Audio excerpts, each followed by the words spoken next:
গল্পবাবুর আসরের সকল শ্রোতাদের সুস্বাগতম। গত সপ্তাহ থেকে শুরু হয়েছে কিরিটি সিরিজের গল্প বৌরানীর বিল। আজ দ্বিতীয় পর্ব। গল্পটির প্রথম পর্বের লিংক এই পর্বের ডেসক্রিপশন, আই বাটন এবং এন্ড স্ক্রিনে দেওয়া রইল। যদিও গল্পের শুরুতে আমরা সংক্ষেপে বলে নেব গত পর্বে কি ঘটেছে, তবুও আগের পর্বটি শুনে তারপর এই পর্বটি শুনলে বেশি ভালো লাগবে। যদি আপনাদের আগের পর্বটি শোনা থাকে তাহলে স্কিপ করতে পারেন 3 মিনিট 22 সেকেন্ড পর্যন্ত। জমিদার মৃত্যুঞ্জয় চৌধুরীর হত্যা রহস্য এবং 19 বছর আগে ঘটে যাওয়া বৌরানীর মৃত্যু রহস্যে সত্যান্বেষী কিরিটি রায় কিভাবে ধীরে ধীরে উন্মোচন করেন তাই বিবৃত হয়েছে এই গল্পে।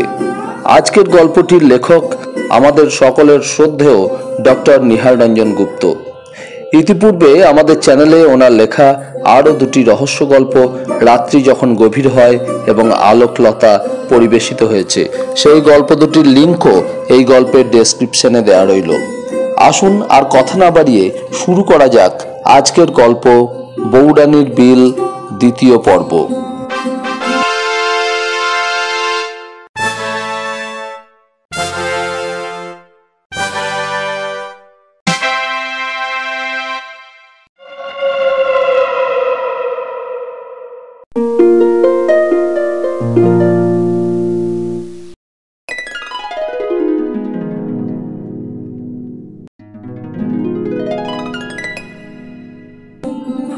আগে যা ঘটেছে, জমিদার মৃত্যুঞ্জয় চৌধুরীর মেয়ে সবিতা তার 7 বছর বয়স থেকে কলকাতার হোস্টেলে থেকে পড়াশুনো করে।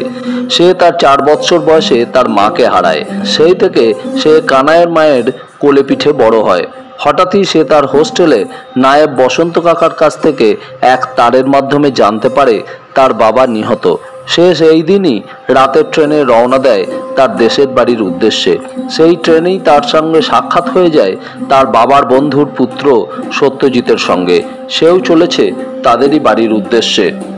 স্টেশনে রাজবাড়ির টাঙায় করে নায়েব কাকা তাদের নিতে আসে। এক বিশাল বিলের ধারে সযত্ন নির্মিত প্রমোদ ভবনে মৃত্যুঞ্জয় চৌধুরীর বাস। প্রমোদ ভবন থেকে এক অপরিসর ছোট্ট রাস্তা চলে গেছে বিলের মধ্যে এক ত্রিভুজাকার দ্বীপে। সেই দ্বীপের এক বিশাল বকুল গাছের তলায় নায়েব বসন্ত সেন খুঁজে পান জমিদার মৃত্যুঞ্জয় চৌধুরীর মৃতদেহ। কেউ যেন তাকে শ্বাসরোধ করে হত্যা করেছে। বাড়ির পরিচারিকা কানাইয়ের মার কাছ থেকে সত্যজিৎ জানতে পারে আজ থেকে 19 বছর আগে ওই একই জায়গায় সবিতার মার মৃতদেহও খুঁজে পান জমিদার মৃত্যুঞ্জয় চৌধুরী। যদিও এ কথা সবার কাছ থেকে গোপন করে রাখেন তিনি। সবাই জানে জমিদার গিন্নি মারা যান অসুখে কলকাতায়।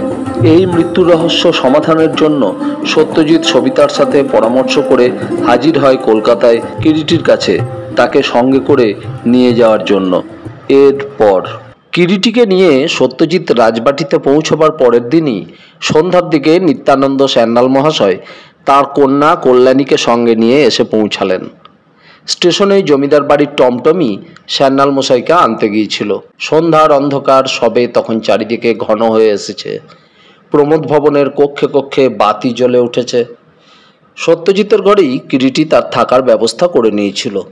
সত্যজিৎ পাশের ঘরে সবিতার সঙ্গে কথা বলছিল, আর কিরিটি একা একা ঘরের মধ্যে একটা আরাম কেদারার উপর গা এলিয়ে দিয়ে নিঃশব্দে একটা চুরুটে অগ্নিসংযোগ করে মধ্যে মধ্যে ধূম উৎকিরণ করছিল। সিঁড়িতে ভারী পায়ের শব্দ শোনা গেল এবং সেই সঙ্গে শোনা গেল গম্ভীর মোটা গলার ডাক, সবি, আমার সবি মা কই? কণ্ঠস্বর শ্রুতিপটে প্রবেশ করা মাত্রই কিরিটি সহসা যেন নিজের অজ্ঞাতেই আরাম কেদারাটার ওপর সোজা হয়ে উঠে বসে। পায়ের শব্দ ক্রমেই সিঁড়িপথে উপরের দিকে উঠে আসছে। সবিতাও বোধহয় সে কণ্ঠস্বর শুনতে পেয়েছিল এবং ঘর থেকে বাইরের বারান্দায় বের হয়ে এসেছিল। কিরিটিও উঠে এগিয়ে যায় খোলা দরজাটার দিকে এবং নিজের অস্তিত্বকে গোপন রেখেই ইচ্ছা করে দরজার খোলা কবাট দুটো ভেজিয়ে দিয়ে ঈষৎ ফাঁক করে বাইরের বারান্দায় দৃষ্টিপাত করে। সিঁড়ির মাথাতেই আগন্তুক নিত্যানন্দ স্যান্যালের সঙ্গে চোখাচোখি হয়ে গেল। সবিতা নিচু হয়ে নিত্যানন্দর পায়ের ধুলো নিতে যেতেই নিত্যানন্দ পরম স্নেহে প্রসারিত 2 বাহুর সাহায্যে সবিতাকে বুকের কাছে টেনে নিয়ে মধুসিক্ত করুণ কণ্ঠে বলে উঠলেন, থাক মা, থাক থাক, হয়েছে হয়েছে। কণ্ঠস্বরটা শ্যান্নাল মশাইয়ের অশ্রুতে যেন বুঝে আসে, চোখের কোলেও দুফোঁটা জল চকচক করে ওঠে বোধহয়। সবিতার মাথাটা শ্যান্নাল মশাই নিজের প্রশস্ত বুকের ওপর ন্যস্ত করে ধীরে ধীরে ওর মাথার চুলে সস্নেহে অঙ্গুলি সঞ্চালন করতে থাকেন। বারান্দার যেটুকু আলো শ্যান্নাল মশাইয়ের চোখে মুখে পড়েছিল, সেই আলোতেই কিডিটি দরজার ফাঁক দিয়ে দেখে অন্তরের রুদ্ধ আবেগটাকে সামলাবার জন্য শ্যান্নাল মশাই যথাসাধ্য চেষ্টা করছেন। ইতিমধ্যে শ্যান্নাল মশাইয়ের মেয়ে কল্যাণী পাশে এসে দাঁড়িয়েছে। কল্যাণী সবিতার চাইতে বছর চারেকের ছোট হবে বলেই মনে হয়। মেয়েটি কালো দেখতে হলেও সে কালো রূপের মধ্যে অপূর্ব একটা স্ত্রী আছে। মেয়েটির মুখখানির যেন এক কথায় তুলনা হয় না। ছোট কপাল, কপালের উপর কয়েক গাছি চূর্ণ কুন্তল এসে পড়েছে। দু চোখের দৃষ্টিতে অপূর্ব একটা বুদ্ধির দীপ্তি যেন ঝকঝক করছে। সবিতা নিজেকে সামলে নিয়ে শ্যান্নাল মশাইয়ের স্নেহের বাহুবন্ধন থেকে নিজেকে মুক্ত করে নিয়ে ধীর কণ্ঠে বলে, চলুন মামাবাবু, ঘরে চলুন। চলো মা। কল্যাণীর দিকে ফিরে তাকিয়ে সবিতাও তাকে আহ্বান জানায়, এসো কল্যাণী। প্রভু হে দয়াময়, সবই তোমার ইচ্ছা। বলতে বলতে শ্যান্নাল মশাই সবিতা ও কল্যাণীকে অনুসরণ করে সবিতার ঘরের দিকে অগ্রসর হতেই সবিতার ঘরের দ্বারপথে সত্যজিৎ এসে দাঁড়ালো। সহসা খোলা দ্বারপথে সত্যজিৎকে এসে দাঁড়াতে দেখে থমকে দাঁড়িয়ে গেলেন শ্যান্নাল মশাই এবং একবার সত্যজিতের দিকে তাকিয়ে নিমেষেই তার আপাদমস্তক এক দৃষ্টিতে দেখে নিয়ে সবিতার দিকে ফিরে তাকালেন জিজ্ঞাসু দৃষ্টিতে। সবিতা কোনো প্রকার ইতস্তত মাত্র না করে শ্যান্নাল মশাইয়ের দিকে তাকিয়ে বললে, উনি বাবার বন্ধুর ছেলে সত্যজিৎ বাবু, বর্মা থেকে এসেছেন। ও, তুমিই সত্যজিৎ? হ্যাঁ, মৃত্যুঞ্জয়ের বন্ধু পুত্র। মৃত্যুঞ্জয়ের মুখে তোমার সম্পর্কে আমি সব কথাই শুনেছি। তা বেশ বেশ। কথাটা বলে এবারে সত্যজিতের দিকে সস্নেহ দৃষ্টিতে তাকিয়ে প্রশ্ন করলেন, তা বাবাজির এখানে কবে আসা হলো? সবিতা দেবীর সঙ্গে একই ট্রেনে এখানে এসেছি। জবাব দিল সত্যজিৎ। একই ট্রেনে আসা হয়েছে? তা বেশ বেশ। মৃত্যুঞ্জয়ের বন্ধুপুত্র তুমি, এ বাড়ির পরমাত্মীয় বই কি? হ্যাঁ মা সবি, এর এখানে থাকতে কোনো কষ্ট বা অসুবিধা হচ্ছে না তো? না না, আপনি ব্যস্ত হবেন না মামাবাবু, প্রত্যুত্তর দেয় সত্যজিৎ। সকলে এসে সবিতার কক্ষ মধ্যে প্রবেশ করলো। সত্যজিৎ একটা খালি চেয়ার এগিয়ে দিতে দিতে শ্যান্নাল মশাইয়ের দিকে তাকিয়ে বললে, বসুন মামাবাবু। শ্যান্নাল মশাই চেয়ারটার উপর উপবেশন করে একবার ঘরের চতুর্দিকে দৃষ্টিটা বুলিয়ে নিলেন। বসন্তর সঙ্গে দেখা হলো না, সে কি নেই? জিজ্ঞাসু দৃষ্টিতে তাকালেন নিত্যানন্দ সবিতার মুখের দিকে। হ্যাঁ, বসন্ত কাকা আছেন তো। সবিতা জবাব দেয়, কই নিচে তো তাকে দেখলাম না। দুপুরের দিকে কাছারিতে গিয়েছেন, এখনো বোধহয় ফেরেননি। এমন সময় নিচে একটা উচ্চকণ্ঠের গোলমাল শোনা গেল। গোলমালের শব্দ ঘরের মধ্যে উপস্থিত সকলেরই কানে এসেছিল এবং সকলেই প্রায় উৎকর্ণ হয়ে ওঠে। আরে ব্যাপার কি, এ নিচে এত গোলমাল কিসের? নিত্যানন্দই কতকটা যেন স্বগতভাবেই প্রশ্ন করলেন। আমি দেখছি। সত্যজিৎ এগিয়ে যায়। সবিতাও সত্যজিৎকে অনুসরণ করে। নিচে বাইরের ঘরের মধ্যে প্রবেশ করে সত্যজিৎ ও সবিতা থমকে দাঁড়িয়ে যায়। অত্যন্ত দীর্ঘাকায়, মিলিটারি লংস ও বুশকোট পরিধান এক ভদ্রলোক উচ্চ কণ্ঠে নায়েব বসন্তবাবুর সঙ্গে তর্ক করছেন। ঠাকুর, বনমালী, গোবিন্দ প্রভৃতি ভৃত্যের দল চারিদিকে দাঁড়িয়ে ভিড় করে। আগন্তুকের দীর্ঘ বলিষ্ঠ গঠন প্রথমেই সকলের দৃষ্টিকে আকর্ষণ করে। মুখখানা চৌকো, ছড়ানো চোয়াল। মুখখানা দেখলেই মনে হয় যেন অত্যন্ত দৃঢ়বদ্ধ, কঠিন ও কর্কশ। চোখ দুটো ছোট ছোট গোলাকার। লোকটার সামনেই পায়ের কাছে একটা হোল্ডল স্ট্র্যাপ দিয়ে বাঁধা একটা চামড়ার মাঝারি আকারের সুটকেস ও একটা অ্যাটাচি কেস। আগন্তুক বসন্তবাবুকেই প্রশ্ন করছিল, আমার চিঠি পাননি মানে কি? হেডেন থেকে পর পর দুখানে চিঠি লিখেছি। এত দূর পথ এই বোঝা নিজের কাঁধে করে নিয়ে আসতে হয়েছে। না, আপনার কোনো চিঠিই পাইনি। বেশ, চিঠি না পেয়েছেন। চিঠিটা পেলে আর এমনি ঝামেলা আমাকে সহ্য করতে হতো না। কিন্তু আপনার পরিচয় সম্পর্কে যখন আমি এতটুকু জ্ঞাত নই, তখন এ বাড়িতে আপনাকে আমি উঠতে দিতে পারি না, নায়েব বসন্ত সেন বললেন। বটে, উঠতে দিতে পারেন না? আমার পরিচয় পাওয়ার পরও নয়? না, দৃঢ় কণ্ঠে বসন্তবাবু প্রত্যুত্তর দেন। তাহলে আপনি বলতে চান যে মৃত্যুঞ্জয় চৌধুরী আমার কাকা ছিলেন না? অর্থাৎ সোজা কথায় আমি তার ভাইপো নই? কিন্তু এ কথাটাও কি কখনো আপনি শোনেননি কাকার মুখে, যে তার এক জেঠতুতো ভাই ছিল শশাঙ্ক শেখর চৌধুরী, এবং 18-19 বছর বয়সে তিনি ভাগ্যান্বেষণে বাংলাদেশ ছেড়ে চলে যান?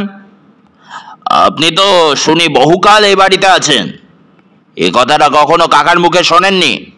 শুনেছি তার এক জেঠতুতো ভাই ছিল, কিন্তু তবে আবার এর মধ্যে কিন্তুটা কি?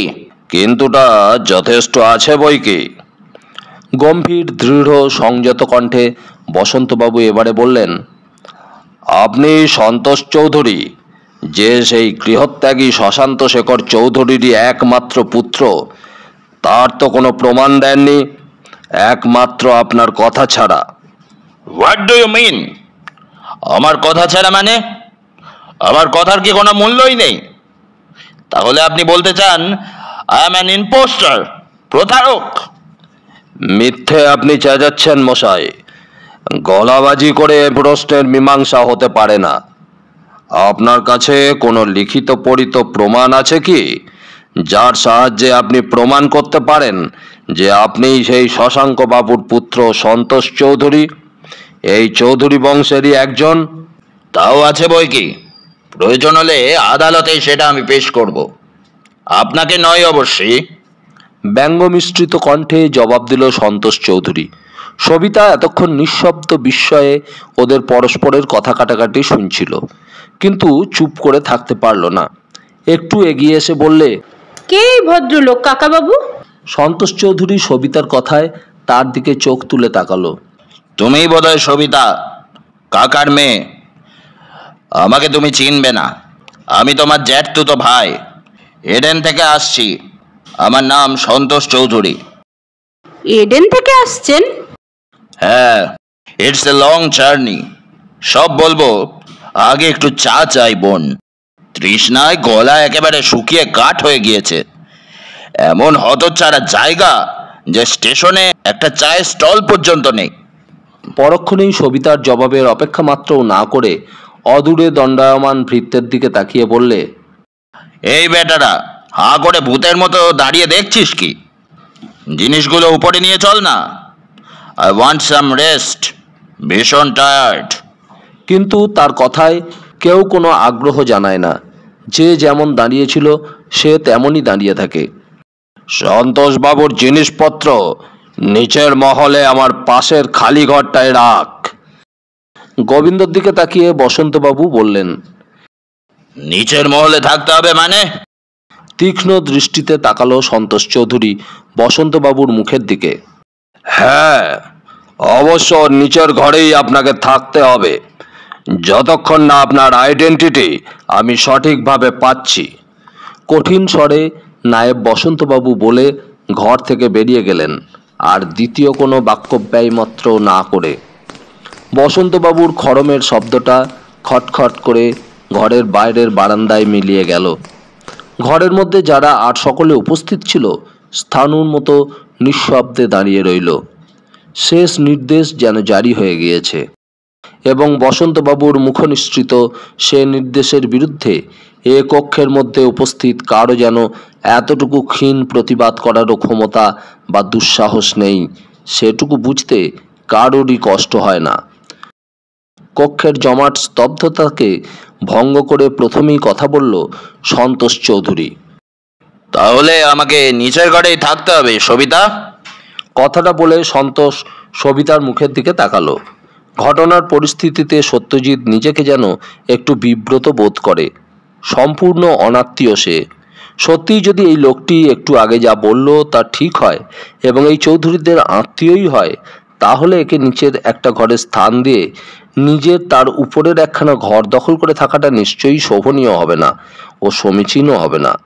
সত্যজিৎ এবারে কথা বললে, আমি কেন নিচের একটা ঘরে এসে থাকি না মিস চৌধুরী? উনি বরং আপনি বিস্মিত সপ্রশ্ন দৃষ্টিতে তাকালো সন্তোষ চৌধুরী এতক্ষণে সত্যজিতের মুখের দিকে। আমাকে আপনি চিনতে পারবেন না সন্তোষবাবু। আপনি এসেছেন এডেন থেকে, আর আমি এসেছি বার্মা মুলুক থেকে, মানে রেঙ্গুন। এদের কোনো আত্মীয় রেঙ্গুনে ছিলেন বলে তো কই জানি না। সন্তোষ চৌধুরী কথাটা বলল। ঠিকই, আমি এদের আত্মীয় নই, তবে মৃত্যুঞ্জয় বাবুর বন্ধুপুত্র। এদের গৃহে সামান্য কয়েকটা দিনের জন্য অতিথি মাত্র। শীঘ্রই চলে যাব। একান্ত নিরাসক্তভাবেই সন্তোষ চৌধুরী শব্দটা উচ্চারণ করলো। আপাতত তো ওপরের কোনো ঘর খালি নেই সন্তোষদা। আপনি বরং 2 দিন কাকা যে ব্যবস্থা করে গেলেন নিচের ঘরেই থাকুন। গোবিন্দ, বাবুর জিনিসপত্রগুলো নায়েব কাকার পাশে যে ঘরটা খালি আছে সেই ঘরে নিয়ে গিয়ে ব্যবস্থা করে দাও। সবিতা এবারে কতকটা দৃঢ় কণ্ঠেই যেন তার বক্তব্যটা জানিয়ে দিল। গোবিন্দ এগিয়ে এসে সন্তোষ চৌধুরীর মালপত্রগুলো মাটি থেকে তুলে নিতে নিতে বললে, চলেন বাবু। চলো। সন্তোষের কণ্ঠস্বর ও মুখের চেহারাটা কেমন যেন অদ্ভুত শান্ত ও নিরাসক্ত শোনায়। গোবিন্দ মালপত্রগুলো মাথায় তুলে নিয়ে ঘরের বাইরের দিকে পা বাড়ালো এবং সন্তোষ চৌধুরী তাকে অনুসরণ করলো। বসন্তবাবুর পাশের ঘরটা খালিই পড়েছিল। ঘরটা স্বল্প পরিসর হলেও আলো হাওয়ার প্রচুর ব্যবস্থাই আছে। জিনিসপত্রগুলো মেঝেতে নামিয়ে রেখে গোবিন্দ সন্তোষের মুখের দিকে তাকিয়ে বললে, বসেন বাবু, আগে একটা আলো জ্বেলে নিয়ে আসি। গোবিন্দ ঘর থেকে বের হয়ে গেল। অন্ধকার ঘরটার মধ্যে একাকী সন্তোষ চৌধুরী দাঁড়িয়ে রইল।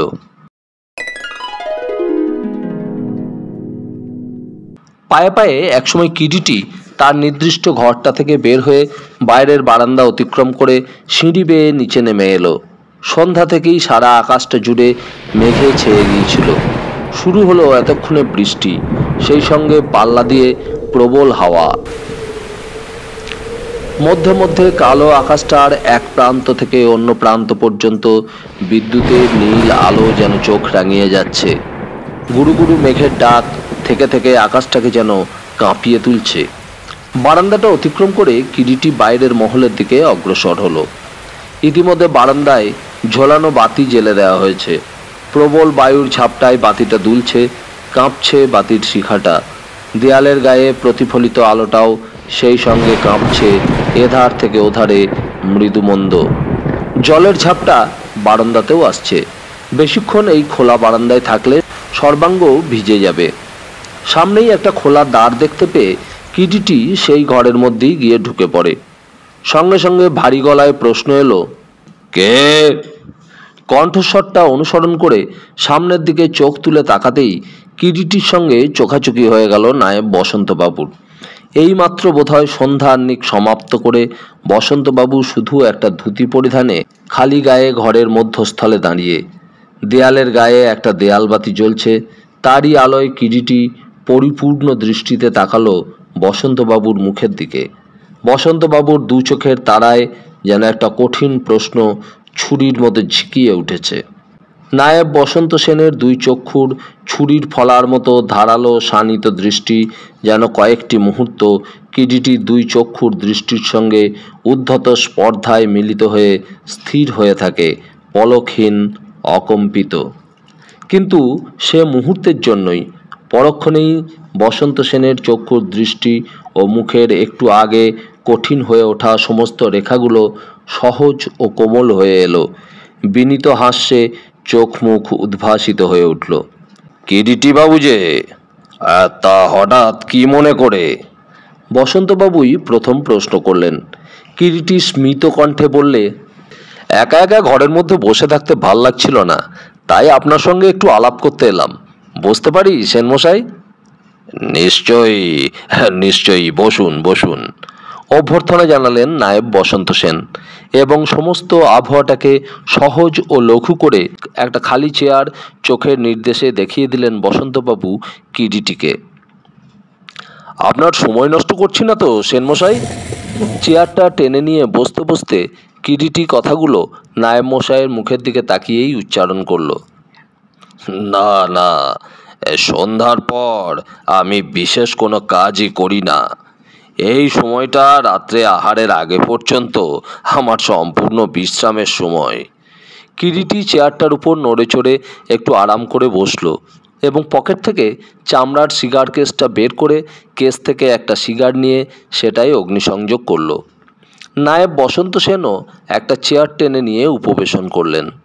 পরিধেয় ধুতিটার কোছাটা খুলে গায়ের ওপর জড়িয়ে নিলেন। খোলা জানলা পথে জলসিক্ত ঠান্ডা হাওয়ার ঝাপটা আসছে, বেশ শীত শীত করে। বৃষ্টিও যেন নেমেছে একেবারে আকাশ ভেঙে। কয়েকটা মুহূর্ত নিঃশব্দে অতিবাহিত হয়। দুজনের কারো মুখেই কোনো কথা নেই, বাইরে শুধু একটানা বৃষ্টির ঝমঝম শব্দ। টেবিলের উপরে একটা সাদা চিমনি দেওয়া কেরোসিনের টেবিল বাতি জ্বলছে। বাতির আলোয় ঘরটা বেশ আলোকিতই হয়ে উঠেছে। সহসা একসময় নায়েব বসন্তবাবু স্তব্ধতা ভঙ্গ করলেন। কর্তার মৃত্যুর সমস্ত ব্যাপারটাই তো আপনি সত্যজিৎ ও সবিতার মুখে শুনেছেন মিস্টার রায়। হ্যাঁ, এ সম্পর্কে সত্যজিতের যা ধারণা তাও নিশ্চয়ই শুনেছেন। শুনেছি, কিরিটি মৃদুকণ্ঠে জবাব দেয়। কিন্তু ব্যাপারটা আপনার কি মনে হয় মিস্টার রায়? দেখুন, ঘটনা সম্পর্কে যতটা শুনেছি তাতে অবশ্য আমার মনে হয় এর পিছনে একটা বিশ্রী চক্রান্ত আছে। চক্রান্ত? কথাটা উচ্চারণ করে নায়েব বসন্ত সেন তাকালেন কিরিটির মুখের দিকে বিস্ময় দৃষ্টিতে। হ্যাঁ, এবং এও ঠিক, মৃত্যুঞ্জয়বাবুর হত্যা রহস্যের কিনারা করতে হলে আমাদের দীর্ঘ 19 বৎসর আগে তাঁর স্ত্রীর হেমপ্রভা দেবীর মৃত্যুকে সর্বাগ্রে মীমাংসা করতে হবে। হেমপ্রভার মৃত্যু? সে তো 19 বছর আগে ঘটেছে। তাছাড়া হেমপ্রভার মৃত্যুও তো যতদূর জানি স্বাভাবিক ব্যাপার। রোগাক্রান্ত হয়ে তার মৃত্যু ঘটে। তীক্ষ্ণ অনুসন্ধানী দৃষ্টিতে তাকালো কিরিটি বসন্ত সেনের মুখের দিকে। কানাইয়ের মার মুখ থেকে শোনা সত্যজিৎ বর্ণিত হেমপ্রভার সে মৃত্যু কাহিনী কি তবে বসন্ত সেনের অজ্ঞাত? সত্যিই কি বসন্ত সেন সে ব্যাপারে কিছুই জানেন না, নাকি তিনি স্বীকার করতে চাইছেন না? কিন্তু সত্য হোক মিথ্যা হোক, বেশ ভালো করে যাচাই না করে কিরিটি বসন্ত সেনকে মুক্তি দেবে না। সেই কারণেই ব্যাপারটা যেন আজও বসন্ত সেনের অজ্ঞাতই এইভাবে দ্বিতীয় প্রশ্ন করল কিরিটি। কেন, আপনি কিছুই জানেন না হেমপ্রভা দেবীর সত্যিকারের মৃত্যুর ব্যাপারটা? কই না তো।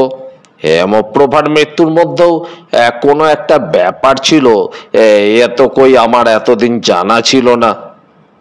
তিনি হঠাৎ একদিন সকালে অসুস্থ অবস্থাতেই একটু বেশি রকম অসুস্থ হয়ে পড়ায় কর্তা রাত্রেই তাকে নিয়ে চিকিৎসার জন্য কলকাতায় চলে যান এবং কলকাতাতেই তার মৃত্যু হয়। না, তা বোধহয় ঠিক নয়, গম্ভীর কণ্ঠে কিরিটি প্রত্যুত্তর দেয়। কি বলছেন আপনি মিস্টার রায়? আমি যে তখন এ বাড়িতেই ছিলাম। আমার চোখের সামনে দিয়ে অসুস্থ হেমপ্রভাকে পালকিতে চাপিয়ে কর্তা কলকাতায় চিকিৎসার জন্য নিয়ে যান।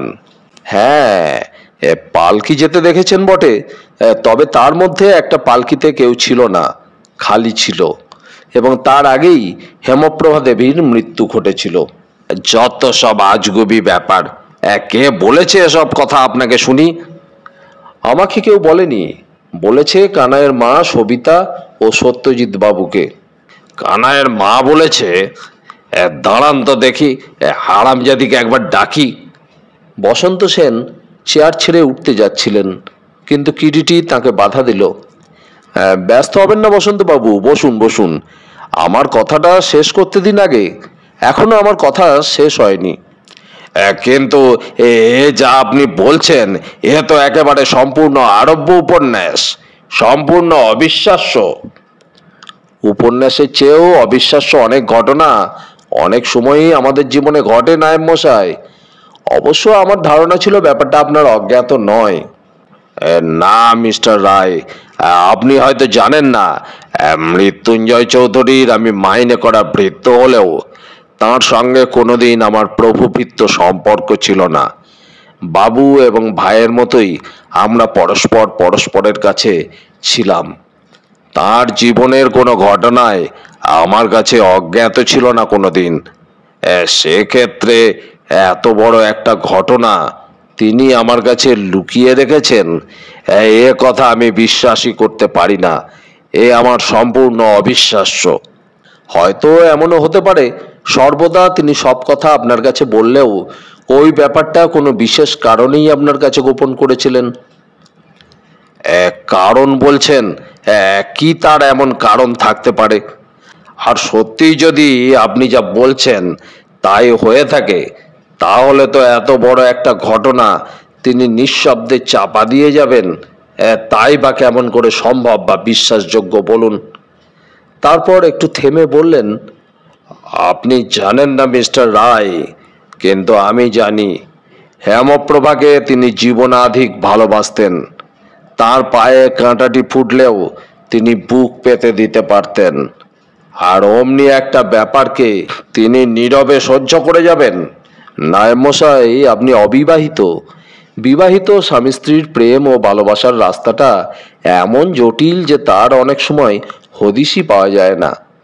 বিশেষ করে আমাদের এই বাংলাদেশে কোনো স্বামী স্ত্রী জীবনব্যাপী গরমিল অসামঞ্জস্যকে এমনভাবে সহিষ্ণুতা এবং সামাজিক নিয়মকানুনের চাপে পড়ে কাটিয়ে দিয়ে যায় যে জীবিতকালে তো নয়ই, মৃত্যুর পরও সেটার কোনো আভাস মাত্রও পাওয়া যায় না। অবশ্য আপনি মনে করবেন না যে আমি এমন কিছু বলতে চাইছি স্বর্গীয় মৃত্যুঞ্জয় চৌধুরী ও তাঁর স্ত্রী হেমপ্রভা দেবী সম্পর্কে। এবং এক্ষেত্রে কথাটা খুব বড় কথাও আপাতত নয়। আমি যেটা সম্পর্কে স্থির নিশ্চিত হতে চাই সেটা হচ্ছে সত্যি সত্যি হেমপ্রভা দেবীরও এখানেই মৃত্যু হয়েছিল কিনা, এবং তার মৃতদেহ নন্দনকাননের বকুল বৃক্ষের তলাতেই মৃত্যুঞ্জয় চৌধুরী কলকাতা থেকে প্রত্যাবর্তনের পর 7 দিন বাদে তিনি আবিষ্কার করেছিলেন কিনা। এসব আপনি কি বলছেন মিস্টার রায়? হেমপ্রভার মৃতদেহ সেই বকুল বৃক্ষতলেই কর্তা কলকাতা থেকে ফিরে এসে আবিষ্কার করেছিলেন? হ্যাঁ, তাই। অন্তত কানাইয়ের মার বর্ণিত কাহিনী সে কথাই বলে। না মিস্টার রায়, কানাইয়ের মাকে সম্পর্কে ভালো করে জিজ্ঞাসাবাদ করা আমার একান্তই প্রয়োজন। সে বললাম তো, পরে করলেও আপনার চলবে। তবে আমাকে যদি আপনি বিশ্বাস করেন তবে এইটুকু আপনাকে বলতে পারি, ও সম্পর্কে আমি নিজেও তাকে জিজ্ঞাসাবাদ করেছিলাম এবং আমার ধারণা সে মিথ্যা কিছুই বলেনি। 19 বৎসর পূর্বে ঠিক যেমনটি ঘটেছিল এবং যেমনটি সে দেখেছিল ঠিক তেমনটিই সে বলেছে। তার মধ্যে কিছু অত্যুক্তি বা অবদ্ধ কিছুই নেই। কিন্তু তাই যদি হবে, কানাইয়ের মার কথা যদি সত্যিই ধরে নেওয়া যায়, তাহলে একটা ব্যাপার আমি আদপেই বুঝে উঠতে পারছি না যে হেমপ্রভার মৃত্যুর ব্যাপারটা এভাবে গোপন করায় মৃত্যুঞ্জয়ের কি উদ্দেশ্য থাকতে পারে। আমার জিজ্ঞাসাও তাই সেনমশাই। তিনি তাঁর স্ত্রীর মৃত্যুর ব্যাপারটা ওইভাবে আগাগোড়া গোপন করে গেলেন কেন সকলের কাছ থেকে? এমনকি আপনার মতো সুহৃদের কাছেও কেন গোপন করে গেলেন? অবশ্য ঘটনা থেকে যতটুকু জানা যায়, কানাইয়ের মা একান্তভাবেই দৈবক্রমে ব্যাপারটা দেখে ফেলেছিল বলেই আজ আমরা এতদিন পর সমস্ত ব্যাপারটা জানতে পেরেছি, নচেত সেটা হয়তো কেউই জানতে পারতো না। আমি যতদূর শুনেছি, এইমাত্র আপনার মুখ থেকেও যতটা জানতে পারলাম, আপনার সঙ্গে স্বর্গীয় মৃত্যুঞ্জয় চৌধুরীর একটা নিকট যোগাযোগ ছিল মনের দিক দিয়ে। তাই জিজ্ঞাসা করছি, এমন কোনো অতীত কাহিনী বা ঘটনার কথা তাঁর জীবনের আপনি জানেন কি, যার দ্বারা আমরা তাঁর স্ত্রীর রহস্যময় মৃত্যুর উপর কোনো আলোক সম্পাত করতে পারি? কিরিটির সোজা সরল প্রশ্নে নায়েব বসন্ত সেন কিছুক্ষণের জন্য যেন মাথা নিচু করে স্তব্ধ হয়ে বসে রইলেন।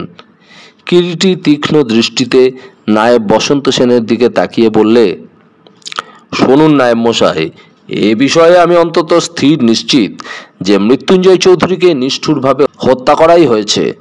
অবশ্য ঘটনার অনেক পরে আমি অকুস্থানে এসেছি, তাহলেও এই মৃত্যু রহস্যের মীমাংসা করাটা খুব একটা দুঃসাধ্য ব্যাপার হবে না, কেবল কিছু সময় নেবে। কিন্তু আপনাদের সকলের সাহায্য যদি পাই, তাহলে মীমাংসার ব্যাপারটা সহজ হয়ে আসে। আমি তো আপনাকে প্রথম দিনই বলেছি কিরিটি বাবু, আমার যতটুকু সম্ভব সাহায্য আপনাকে আমি করতে প্রস্তুত, এবং একথাও আপনাকে আমি প্রথম দিনই বলেছি, মৃত্যুঞ্জয়ের মতো নির্মল ও সৎ চরিত্রের লোক আমি জীবনে বড় একটা দেখিনি। কোনো কলঙ্কই তাকে স্পর্শ করেনি। অত্যন্ত দৃঢ় নায়েব বসন্ত সেনের কণ্ঠস্বর। কিরিটি কিছুক্ষণ নিঃশব্দে চুপ করে বসে রইল এবং মধ্যে মধ্যে হস্তধৃত চুরুটটায় মৃদু মৃদু টান দিয়ে ধূমোৎকীর্ণ করতে লাগলো। ইতিমধ্যে বাইরে বৃষ্টি থেমে গিয়েছে।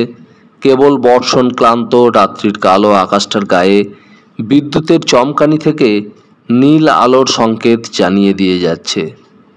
কিরিটি আবার নিস্তব্ধতা ভঙ্গ করে কথা বললে, যে রাত্রে মৃত্যুঞ্জয় চৌধুরী মারা যান সেই বিকেলে বা সন্ধ্যায় শেষ আপনার সঙ্গে কখন দেখা হয়েছিল সেনমশাই? রাত 10টা নাগাদ তিনি আহার করেন। তার আগে পর্যন্ত তার শোবার ঘরেই আমরা দুজন বসে কথাবার্তা বলছিলাম। কি ধরনের কথাবার্তা সে রাত্রে আপনাদের মধ্যে হয়েছিল? সবিতা সম্পর্কেই বিশেষ যা কথাবার্তা হয়েছিল। সত্যজিৎকে তিনি রেঙ্গুন থেকে আসতে লিখেছেন এবং সে এলে উভয়কে পছন্দ হয় তাহলে এই সামনের আষাঢ়েই ওদের বিবাহ দেবেন, এই সবই বলছিলেন। আর কোনো কথা কি হয়নি আপনাদের মধ্যে, যাতে করে তার অত্যাসন্ন মৃত্যুর ব্যাপারটা সম্পর্কে কোনোরূপ ধারণা করা যেতে পারে? না। আচ্ছা, ইদানিং তার মনের অবস্থা ঠিক কেমন ছিল বলতে পারেন? কোনো প্রকার দুশ্চিন্তা বা দুর্ভাবনা? না, তেমন কিছু। জমিদারের অবস্থা ও আর্থিক অবস্থা ইদানিং তার ভালোই ছিল নিশ্চয়ই? হ্যাঁ, ব্যাংকে প্রায় $1,03,000 টাকা মজুত আছে। কলকাতায় একখানা বাড়ি এবং এখানকার জমিদারি ও কারবারের অবস্থা আশাতেই তো ভালোই বলতে হবে। তিনি কোনো উইল লিখে রেখে গিয়েছিলেন বলে জানেন কিছু? বছর 5 আগে একটা উইল করেছিলেন। ইদানিং অবশ্য একবার কিছুদিন আগে বলেছিলেন পূর্বের সেই উইলটার একটু সামান্য অদল বদল করবেন, কিন্তু সেটা আর হয়ে ওঠেনি। সে উইলে কি লেখা আছে জানেন? তাঁর যাবতীয় সম্পত্তি তাঁর একমাত্র মেয়ে সবিতাই পাবে।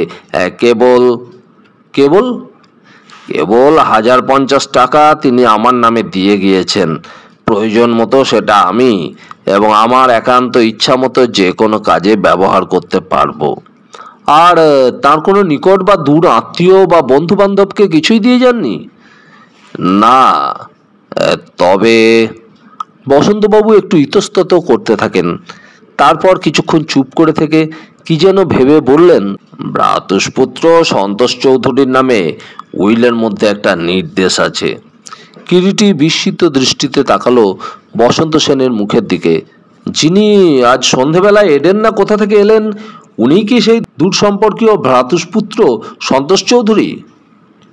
বলতে পারি না উনি সেই মৃত্যুঞ্জয়ের বর্ণিত সন্তোষ চৌধুরী কিনা।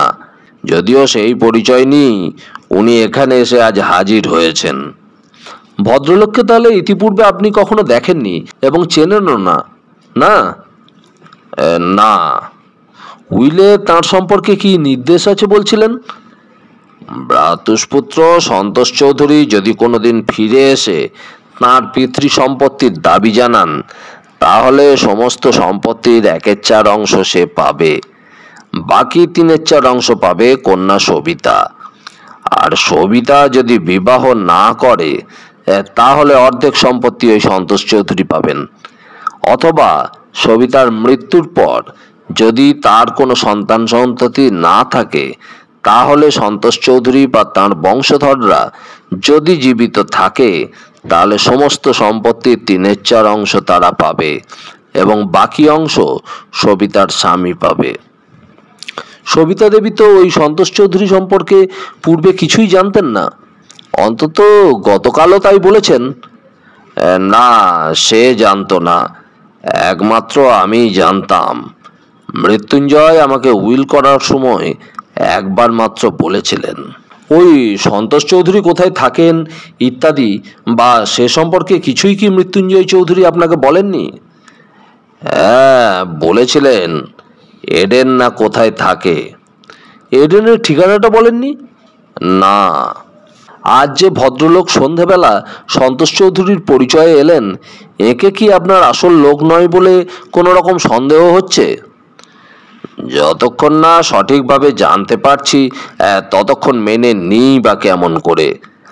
যার কেবলমাত্র নামই শুনেছি, অথচ পূর্বে কখনো যাকে চাক্ষুষ করিনি, তাকে এত সহজে স্বীকার করে নিতে তো পারি না। উনি যে আসল সন্তোষ চৌধুরী তার কোনো প্রমাণ কি এখনো দেখেননি? না। আপনি জানতে চাননি? চেয়েছিলাম। বলেছেন প্রয়োজন হলে সেসব প্রমাণ নাকি আদালতেই পেশ করবেন। আমাকে কোনো প্রমাণ দিতে রাজি নন তিনি। দেয়াল ঘড়িতে ঢং ঢং করে রাত্রি 10টা ঘোষণা হলো। আহারের সময় উপস্থিত। ভৃত্য এসে সংবাদ দিল, কিরিটি উঠে দাঁড়ালো। ভালো করে আকাশের বুকে ভোরের আলো তখনও ফুটে ওঠেনি। সত্যাসন্ন প্রত্যুষের চাপা রক্তাভায় পূবের আকাশটা কেমন রহস্যময় হয়ে উঠেছে। খোলা জানলা পথে জোলো হাওয়ায় কেমন শীত শীত বোধ হওয়ায় কিরিটির ঘুমটাও ভেঙে গেল। কিরিটি শয্যা ত্যাগ করে উঠে পড়ল। আলনা থেকে জামাটা টেনে নিয়ে গায়ে চাপিয়ে কিরিটি ঘরের দরজা খুলে বাইরের বারান্দায় বের হয়ে এলো। এ বাড়ির কারোরই এখনো নিদ্রাভঙ্গ হয়নি। সিঁড়িপথ অতিক্রম করে কিরিটি সোজা বাইরে চলে এলো, সদর দরজা খোলা দেখে। প্রমোদ ভবন থেকে সোজা যে রাস্তাটা দুপাশের ঝাউবিথির মধ্যে দিয়ে সামনের সড়কে গিয়ে মিশেছে, কিরিটি সেই রাস্তাটা ধরেই এগিয়ে চলল। হাওয়ায় ঝাউ গাছের চিকন পাতাগুলি এক প্রকার শোঁ শোঁ শব্দ তুলছে। এত সকালে প্রমোদ ভবনের সদর দরজাটা খোলা দেখে কিরিটি হয়তো ভেবেছিল চাকর বাকরদের মধ্যে কেউ হয়তো ইতিমধ্যে উঠেছে। কিন্তু ঝাউবিথির মাঝখানের পথটা ধরে খানিকটা এগিয়ে যেতেই তার সে ভুলটা ভেঙে গেল। অল্প দূরে একটি নারী মূর্তি ধীর পদে এগিয়ে চলেছে। এত সকালে এই পথ দিয়ে হেঁটে চলেছে কে? সবিতা দেবী নাকি? কিন্তু নারী মূর্তিটির চলার ভঙ্গি দেখে কিরিটি বুঝতে পারে সে সবিতা নয়। তবে কে?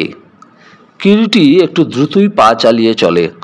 ভোরের অস্পষ্ট আলোয় অগ্রগামী নারী মূর্তিকে কিরিটি অনুসরণ করতে করতেই দেখে পরিধানে তার আকাশ নীল রঙের একটা শাড়ি এবং মাথার চুল লম্বা বেনির আকারে পৃষ্ঠপরি দোদুল্যমান। পায়ে বোধহয় চপ্পল শু। চলার ভঙ্গি ও চাল চলন দেখে মনে হয় সেও তারই মতো প্রাতঃভ্রমণে বের হয়েছে হয়তো। অনেকটা কাছাকাছি হতে এবং দুজনের মধ্যে ব্যবধান কমে আসতেই তাকালো এবং সঙ্গে সঙ্গে উভয়ের দৃষ্টি বিনিময় হলো। কিরিটি এতক্ষণে চিনতে পারে অগ্রগামিনী আর কেউ নয়, সবিতার গত সন্ধ্যায় বিদেশাগত মামার মেয়ে কল্যাণী। কল্যাণী একটু বিস্মিত দৃষ্টিতেই কিরিটির মুখের দিকে তাকায়। কিরিটিও তাকিয়েছিল কল্যাণীর মুখের দিকেই। পরস্পরের সঙ্গে আলাপ পরিচয় হয়নি এখনো, এবং কল্যাণী ইতিপূর্বে কিরিটিকে না দেখলেও কিরিটি গত সন্ধ্যাতেই দরজার ফাঁক দিয়ে কল্যাণীকে দেখেছিল। তাতেই তার কল্যাণীকে চিনতে কষ্ট হয়নি। কিরিটি প্রথম হাত তুলে নমস্কার জানিয়ে বলে, সুপ্রভাত, আপনিই বোধহয় কল্যাণী দেবী? কল্যাণী তার সম্পূর্ণ অপরিচিত কিরিটির মুখে তার নিজের নামোচ্চারণ শুনে কতকটা বিস্ময়ের সঙ্গেই যেন ওর মুখের দিকে তাকিয়ে বলে, হ্যাঁ, কিন্তু আপনাকে তো আমি ঠিক চিনতে পারলাম না। আমার নাম কিরিটি রায়। কিরিটি স্মিত কণ্ঠে জবাব দেয়, ও, আপনি কিরিটি বাবু? সবিতাদি কাল রাত্রে আপনার কথা বলছিল বটে। নমস্কার। বেড়াতে বের হয়েছেন বুঝি? হ্যাঁ, নতুন জায়গায় আমার তেমন ঘুম হয় না। সারাটা রাত বিছানার ওপর ছটফট করে ভোরের দিকে আর শুয়ে থাকতে ভালো লাগলো না, তাই বের হয়ে পড়লাম। পাঞ্জাবের রুক্ষ প্রকৃতির সঙ্গে তো আমরা পরিচিত, তাই বাংলাদেশের শ্যামল রূপটি ভারী ভালো লাগছে। দুজনেই আবার তখন পাশাপাশি চলতে শুরু করেছে সামনের দিকে। চলতে চলতেই কিরিটি কল্যাণীর কথার প্রত্যুত্তর দেয়, হ্যাঁ, এমন দেশটি আর কোথাও খুঁজে পাবেন না। বলতে গেলে উত্তর দক্ষিণ পূর্ব পশ্চিম ভারতের সর্বত্রই আমি পর্যটন করেছি, কিন্তু বাংলার মাটিতে ও আকাশে যে মিষ্ট শ্যামল একটা অখণ্ড পরিপূর্ণতার সন্ধান পাই, এমনটি আর কই চোখে পড়ল না। হয়তো আপনার কথাই সত্যি মিস্টার রায়। বাংলাদেশের মেয়ে হলেও জন্ম আমার পাঞ্জাবে। বলতে গেলে এই আমার বাংলার সঙ্গে প্রথম পরিচয়। যত দিন যাবে দেখবেন এ দেশকে আপনার আরো বেশি করে ভালো লাগবে। ঋতুতে ঋতুতে আকাশে ও মাটিতে এর পরিবর্তন, রঙের খেলা যেমন অপূর্ব তেমনি সুন্দর। এর প্রতিটি পৃষ্ঠায় যেন সৌন্দর্য ছড়িয়ে আছে, যাকে নিত্য দেখেও আশ মেটে না। পূব আকাশে একটি করে দিনের আলো যেন পাপড়ির মতো দল মেলছে। রাস্তাটা নির্জন, ছোট ছোট লাল কাঁকড় ছড়ানো রাস্তাটা, জমিদারদেরই তৈরি রাস্তাটা। গত রাত্রের বৃষ্টিতে রাস্তাটা এখনো ভিজে আছে। রাস্তার দুপাশে খোলা মাঠ, যেন সবুজ দুখানা চাদর দুদিকে বিছানো। ক্রমে একথা সে কথার মধ্যে দিয়ে দুজনের মধ্যে আলাপটা আবার বেশ জমে ওঠে। কিরিটির কল্যাণীকে বেশ ভালো লাগে। মেয়েটি বেশ সপ্রতিভ। বাংলার বাইরে পাঞ্জাবে মানুষ বলেই কল্যাণীর স্বভাবে, কথাবার্তায় এবং চালচলনে একটা সাবলীল গতি আছে। বাংলাদেশের ওই বয়সী মেয়েদের মতো লজ্জা বা আড়ষ্টতা এর চরিত্রের মধ্যে কোথাও নেই। কল্যাণীর চরিত্রে এবং কথাবার্তায় যে একটা সহজ সরলতা তাই নয়, তার দৈহিক গঠন এবং স্বাস্থ্যের মধ্যেও একটা সুস্থ সহজ সৌন্দর্য আছে। রূপ বলতে যা বোঝায়, কল্যাণীর তা না থাকলেও চেহারায় একটা সৌন্দর্য আছে। গায়ের রং কালোই, কিন্তু তথাপি সেই কালোর মধ্যে এমন একটা স্নিগ্ধকর শ্যামল লাবণ্য আছে যেটা অতি সহজেই অন্যের দৃষ্টি আকর্ষণ করে। চোখ মুখের গঠনটিও কল্যাণীর ভারী চমৎকার। বাঁকানো ধনুকের মতো ভ্রু, ঘন আখিপল্লব, সজল স্নিগ্ধ দুটি চোখের তারা, পাতলা দুটি ওষ্ঠ, বাম গালের ওপর একটি তিল মুখের সৌন্দর্যকে যেন অনেকখানি বৃদ্ধি করেছে। কথায় কথায় চমৎকার হাসে কল্যাণী, এবং সেই হাসিটি যেন সমস্ত চোখে মুখে ছড়িয়ে পড়ে। মেয়েটির কথাবার্তার মধ্যেও যেন একটা কৌতুকপ্রিয়তা বিদ্যমান। সবিদি আর সত্যজিৎ বাবুর মুখেই শুনেছিলাম আপনি নাকি একজন সাংঘাতিক বাঘা ডিটেকটিভ মিস্টার রায়। বাঘা ডিটেকটিভ? আর কি শুনেছেন বলুন তো মিস স্যান্যাল? হাসতে হাসতেই কিরিটি কল্যাণীকে প্রশ্ন করে। আরও কত কি, সব কি ছাই মনে আছে? বলতে বলতে হঠাৎ কল্যাণী প্রশ্ন করে, আচ্ছা মিস্টার রায়, সত্যি কি আপনার মনে হয় আপনি পিসে মশাইয়ের হত্যাকারীকে ধরতে পারবেন? রাস্তার একপাশে একটা বড় আকারের পাথর পড়েছিল। কিরিটি পাথরটার দিকে এগোতে এগোতে কল্যাণীকে সম্বোধন করে বলে, আসুন মিস স্যান্যাল, ওই পাথরটার ওপর কিছুক্ষণ বসা যাক। বেশ তো। দুজনে পাথরটার উপরে গিয়ে বসলো। পকেট থেকে চামড়ার সিগার কেসটা বের করে একটা সিগার সেটা থেকে টেনে নিতে নিতে কল্যাণীর দিকে তাকিয়ে স্মিতভাবে প্রশ্ন করে, ধূমপান করতে পারি? আপত্তি নেই তো আপনার? ও শিওরলি নট এট অল। মৃদু হাস্যতরল কণ্ঠে কল্যাণী জবাব দিল। সিগারেটটা দেশলাই দিয়ে জ্বালিয়ে নিঃশব্দে গোটা 2-3 টান দিল কিরিটি। কল্যাণী পাথরটার সামনে থেকে একটা ঘাসের শীষ টেনে ছিঁড়ে দাঁত দিয়ে কাটতে লাগলো অন্যমনস্কভাবে। হঠাৎ কিরিটি আবার কথা শুরু করে, হ্যাঁ, কি যেন বলছিলেন আপনি মিস স্যান্যাল? হত্যাকারীকে ধরতে পারবো কি না, তাই না? হ্যাঁ, জানেন আমি একজন ডিটেকটিভ বইয়ের খুব ভক্ত। ওইসব তদন্তের ব্যাপারে আমার ভারী ইন্টারেস্ট লাগে। ছোটোখাটো সব অদ্ভুত সূত্র ধরে হত্যাকারীকে খুঁজে বের করা ভারী শক্ত কাজ, তাই না? তা একটু শক্ত বই কি। চোখ থাকলে এবং ইংরাজিতে যাকে আমরা সাধারণত কমন সেন্স বলি, সেটা একটু প্রখর হলেই যে কোনো রহস্যের সলিউশনে আসতে বিশেষ বেগ পেতে হয় না। তবে সকলে পারে না কেন? কিরিটি কল্যাণীর কথায় এবারে হেসে ফেলল এবং হাসতে হাসতে বলে, আসল ব্যাপারটা কি জানেন? ধরুন আপনাকে একটা সাধারণ উদাহরণ দিই।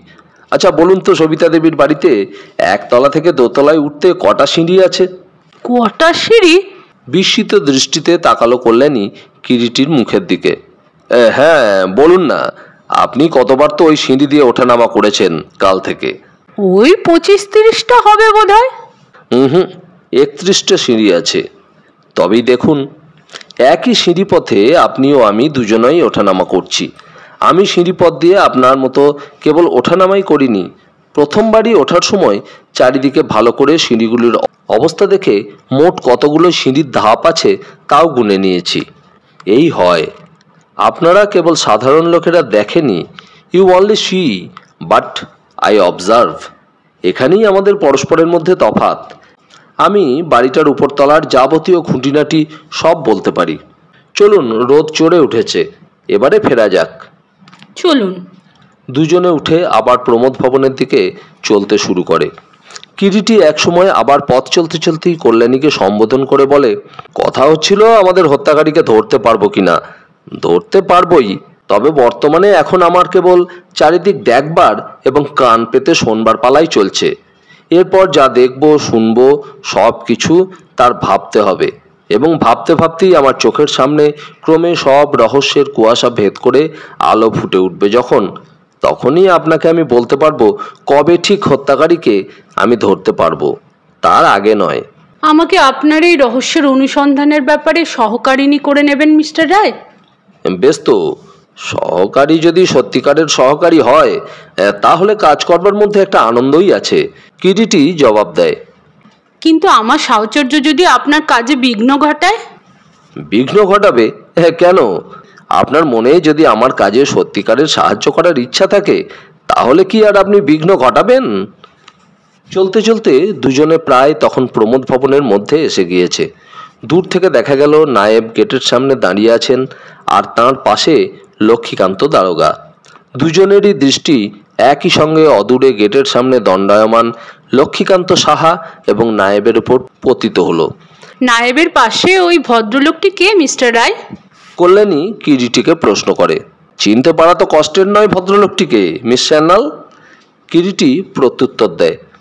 আপনি চেনেন না নাকি ওকে? ভদ্রলোকের বেশভূষা দেখে অনায়াসে একটা অনুমান করে নিতে পারা যায়।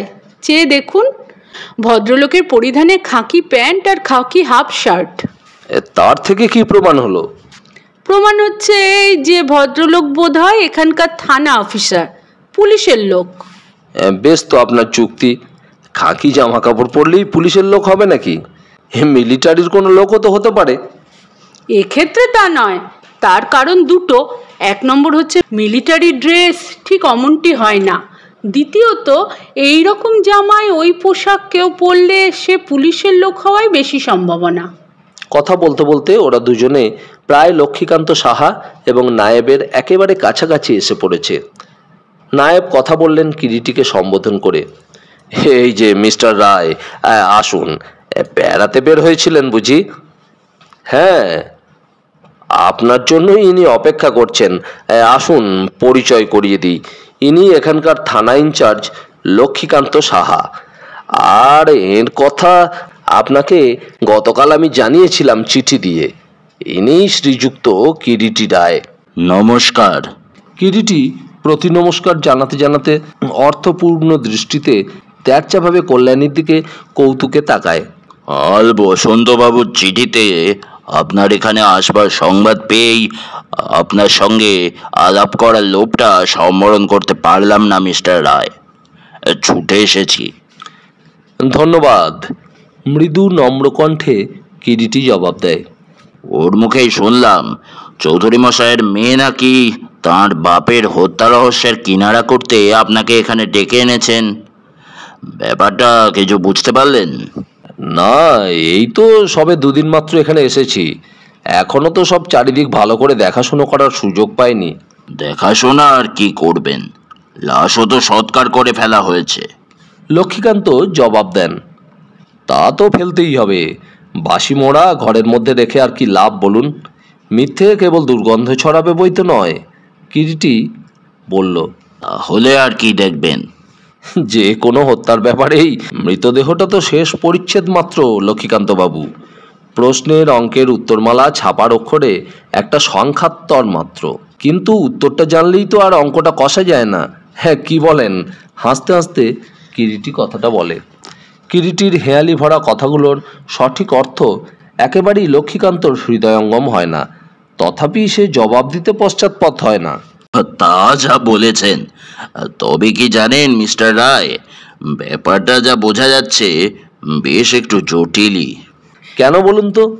কারণ এখানকার কোনো স্থানীয় লোকই চৌধুরী মশাইকে হত্যা করেনি। তাই বুঝি?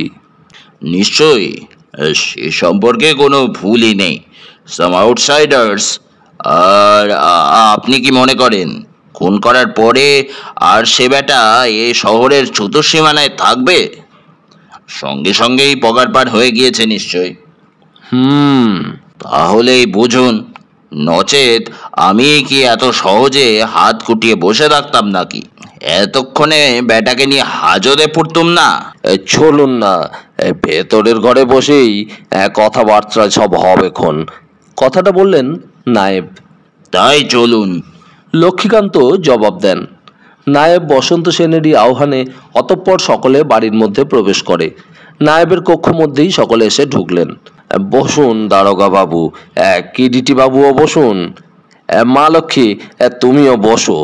সম্ভ্রমপূর্ণ কণ্ঠে বসন্ত সেন সকলকেই বসবার জন্য আহ্বান জানালেন। সকলে উপবেশন করে। তা একটু চা হবে তো দারোগা মশাই? লক্ষ্মীকান্তর মুখের দিকে তাকিয়ে বসন্ত সেন প্রশ্ন করলেন। চা? তা না হয় আনান। বসন্ত সেন বোধহয় চায়ের জোগাড় দেখতেই অন্দরের দিকে চলে গেলেন। কল্যাণীর মুখের দিকে তাকিয়ে এবার লক্ষ্মীকান্তই জিজ্ঞাসা করলেন, আপনাকে তো ঠিক চিনতে পারলাম না, আপনি? কল্যাণী বোধ করি নিজের পরিচয়টা নিজেই দিতে যাচ্ছিল। কিরিটি বাধা দিয়ে বললে, উনিও এখানে নবাগতা, মাত্র গতকাল সন্ধ্যায় এসে পৌঁছেছেন। সবিতা দেবীর মামাতো বোন কল্যাণী সান্যাল। মামাতো বোন? কই, মৃত্যুঞ্জয় চৌধুরীর কোনো শ্যালক আছেন বলে তো সেদিন সবিতা দেবী কিছুই বলেননি। এর জবাব দিল কল্যাণী নিজেই। মামা তো বোনই বটে, তবে তার সঙ্গে ঠিক রক্তের কোনো জোরালো সম্পর্ক নেই। আমার বাবা নিত্যানন্দ সান্যাল পিসিমার দুঃসম্পর্কীয় পিস্তুত ভাই। কিন্তু শুনেছি আমাদের বাড়িতে আমার ঠাকুমার কাছেই নাকি তিনি মানুষ। আমাদের বাড়ি থেকেই পিসিমার বিবাহ হয়েছিল। বেশ সহজ পরিষ্কার কণ্ঠে কল্যাণী লক্ষ্মীকান্তকে কথাগুলো বলে গেল। কল্যাণীর জবাব দেওয়ার ভঙ্গি এবং কথার চমৎকার বাঁধুনি কিরিটিকে কল্যাণীর প্রতি শ্রদ্ধান্বিতই করে তোলে। সংক্ষেপে সে লক্ষ্মীকান্তর যাবতীয় প্রশ্নেরই তখন উত্তর দিল। লক্ষ্মীকান্ত দারোগাও কল্যাণীর জবাবে তার প্রতি আকৃষ্ট না হয়ে পারে না। এমন সময় দেওয়ান বসন্তবাবু আবার ঘরের মধ্যে ফিরে এলেন। নায়েবকে ঘরের মধ্যে প্রবেশ করতে দেখে লক্ষ্মীকান্ত তাকেই এবার প্রশ্ন করলেন, সেই ছোকরাটি সত্যজিৎ নাকি নাম, চৌধুরী মশাইয়ের বন্ধুপুত্র, চলে গিয়েছেন নাকি? না, তিনি এখনো এখানেই আছেন। তাকে ডাকবো নাকি? না না, ডাকতে হবে না। হ্যাঁ, ভালো কথা কিরিটি বাবু, আপনার পরিচয় হয়নি সেই ছেলেটির সঙ্গে? কিরিটি মৃদু হেসে জবাব দেয়, হ্যাঁ তা হয়েছে বই কি। কেন বলুন তো? না, তাই জিজ্ঞেস করলাম। ছেলেটিকে আপনার কেমন বলে মনে হয়? চমৎকার, এ পারফেক্ট জেন্টলম্যান। ভৃত্য একটা ট্রেতে করে 4 পেয়ালা চা নিয়ে কক্ষ মধ্যে এসে প্রবেশ করলো। তিনি বোধহয় সবিতা দেবীকে পরামর্শ দিয়ে আপনাকে এখানে আনিয়েছেন। কিরিটি এতক্ষণ ব্যাপারটা বুঝতে পারে। হঠাৎ তার সত্যজিৎ সম্পর্কে ওই ধরনের প্রশ্নটা করার উদ্দেশ্য কি? লক্ষ্মীকান্তর সঙ্গে দু একটি কথা বলবার পরই কিরিটি লক্ষ্মীকান্তর চরিত্র সম্পর্কে কতকটা আন্দাজ করে নিতে পেরেছিল এবং এটাও সে বুঝতে পেরেছিল, স্পষ্টভাবে না জানালেও লক্ষ্মীকান্ত তার এখানের আগমনটা বিশেষ সুনজরের সঙ্গে গ্রহণ করতে পারেননি। এই জগতে এক শ্রেণীর লোক আছে যারা নিজেদের অধিকারের সীমানা বা চৌহদ্দির মধ্যে তৃতীয় কোনো ব্যক্তির মাথা কলানোটা আদপি ভালো দৃষ্টিতে বা সহজভাবে মেনে নিতে পারে না। কিরিটি মনে মনে একটু হাসে এবং অত্যন্ত সহজ কণ্ঠে লক্ষ্মীকান্তর প্রশ্নের জবাব দেয়। কতকটা তাই বটে, আবার সম্পূর্ণ সেটা নাও বটে। কারণ সবিতা দেবীর সঙ্গে কথাবার্তা বলেই বুঝতে পেরেছেন নিশ্চয়ই, কারো কথা চট করে যে মাথা পেতে নেবেন ঠিক সে শ্রেণীর মেয়ে তিনি নন। লোক চরিত্র সম্পর্কেও তো দেখছি বেশ আপনার অভিজ্ঞতা আছে কিরিটি বাবু। হ্যাঁ, লোক চরিত্র নিয়েই যখন কারবার করতে হয় সে সম্পর্কে একটু আধটু জ্ঞান না থাকলে কি চলে?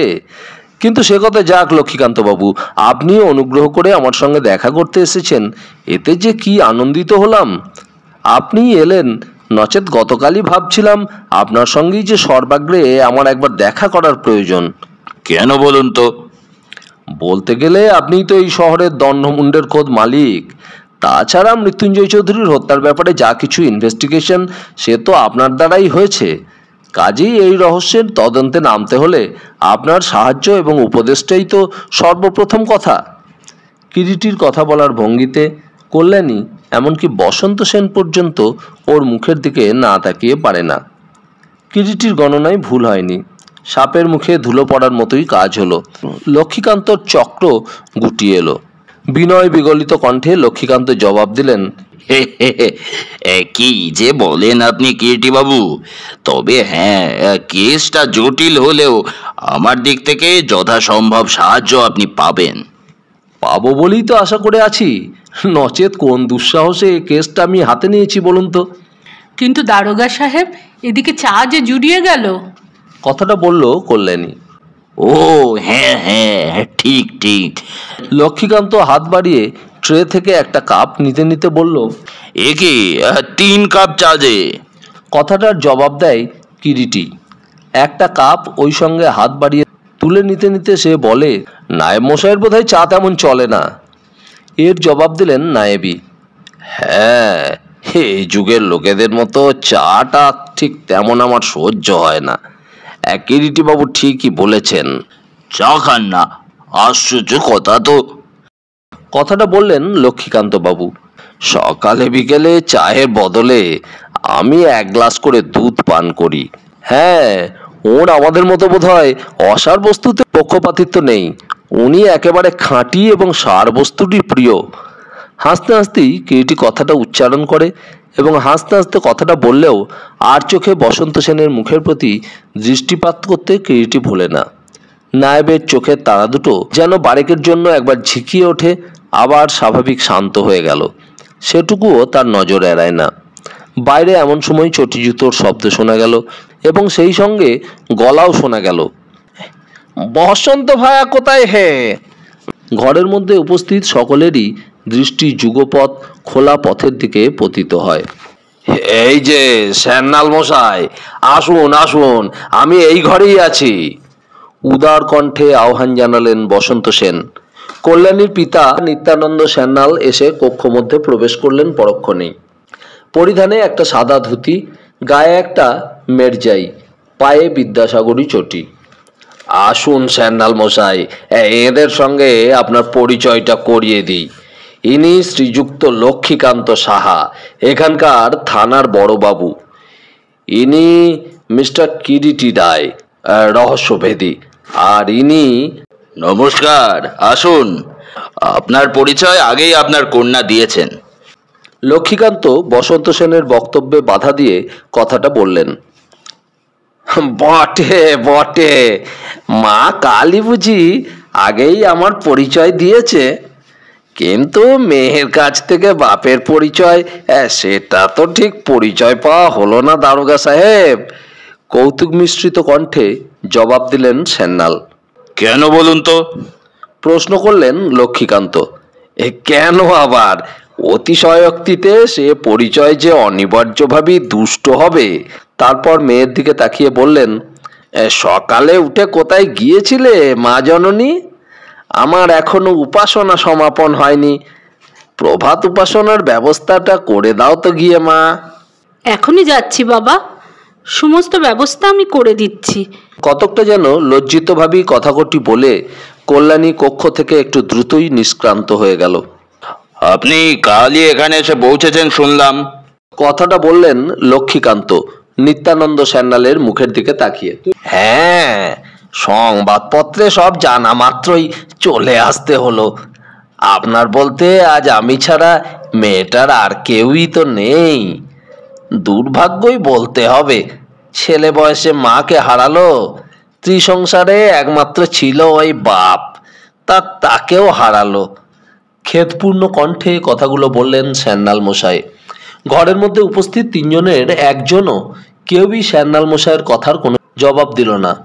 সকলেই নিঃশব্দে বসে রইল। নিত্যানন্দই আবার কথা বললেন। কিন্তু ব্যাপার কি বলুন তো দারোগা সাহেব, এ যে একেবারে অসম্ভব, অবিশ্বাস্য। এই অজ শহর, এখানেও এসব ঘটে। কিরিটি বাবু, কথা বলতে বলতে হঠাৎ কিরিটির দিকে ঘুরে তাকিয়ে সান্যাল তার বক্তব্যের শেষটুকু কিরিটির উদ্দেশ্যেই যেন ব্যক্ত করলেন। আপনি তো শুনলাম একজন নামকরা বিচক্ষণ গোয়েন্দা, তা আপনি বলুন না। অসম্ভব হলেও তো ব্যাপারটা এইখানেই তো ঘটেছে মিস্টার সান্যাল। জবাব দিলেন লক্ষ্মীকান্ত সাহা। কিন্তু কে হত্যা করলো, আর তাকে হত্যা করেই বা কি লাভ? দ্বিতীয় প্রশ্নটার জবাব পেলেই তো আপনার প্রথম প্রশ্নটার জবাবও আমরা পেয়ে যাই সান্যাল মশাই। এবারে জবাব দিল কিরিটি, এবং সেটাই তো এক্ষেত্রে আমাদের তদন্তের মূল ব্যাপার। কি জানি কিরিটি বাবু, ঘটনাটা সংবাদপত্র মারফত পড়া অবধি যেন আমি একেবারে তাজ্জব বনে গিয়েছি। তারপর একটু থেমে আবার বলতে লাগলেন, আমি চৌধুরীকে তো বেশ ভালো করেই জানতাম। অমন চরিত্রবান সহৃদয় লোক হয় না আজকালকার দিনে বড় একটা। তারপর কতকটা যেন স্বগতভাবেই বললেন, দয়াময়, সবই তোমার লীলা প্রভু, সবই তোমার লীলা।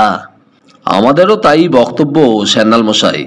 কিরিটি আবার কথা বলে, এ দুর্ঘটনার মধ্যে নিশ্চয়ই কোনো কারণ আছে, এবং সেটা থাকতেই হবে। বিনা উদ্দেশ্যে বা বিনা কারণে এ ধরনের হত্যাকাণ্ড কখনো সংঘটিত হয় না, হতে পারে না। আপনি, বসন্তবাবু, আপনারা দীর্ঘদিন ধরে নিহত মৃত্যুঞ্জয় চৌধুরীকে জানতেন। তার সম্পর্কে আপনারা আমাদের যত সংবাদ দিতে পারবেন, আর কারো পক্ষেই সেটা সম্ভবপর হবে না। এবং এও সত্যি যে অনেক ক্ষেত্রেই আমরা তুচ্ছ ঘটনার মধ্যে থেকেও অত্যন্ত প্রয়োজনীয় বা মূল্যবান সূত্রের সন্ধান পাই, যার সাহায্যে এই ধরনের তদন্ত ব্যাপারে মীমাংসাটা সহজ ও সরল হয়ে আসে। কিন্তু দুঃখের বিষয় কিরিটি বাবু, সান্যাল বলতে লাগলেন, এমন কোনো ঘটনাই কই চৌধুরী সম্পর্কে আমার তো মনে পড়ছে না, যেটা আপনাদের বললে এ ব্যাপারে আলোর সন্ধান পাবেন। যে ঘটনাকে তার এইভাবে নিহত হবার সামান্যতম কারণ বলেও বিবেচনা করা যেতে পারে। তাহলেও আপনারা যদি আমাকে বলেন ঠিক কি আপনারা জানতে চান চৌধুরী সম্পর্কে, তাহলে জানা থাকলে বলতে পারি, কারণ সে যে আমার কতখানি ছিল সে একমাত্র আমিই জানি। আমার কোনো মায়ের পেটের বোন ছিল না কিরিটি বাবু।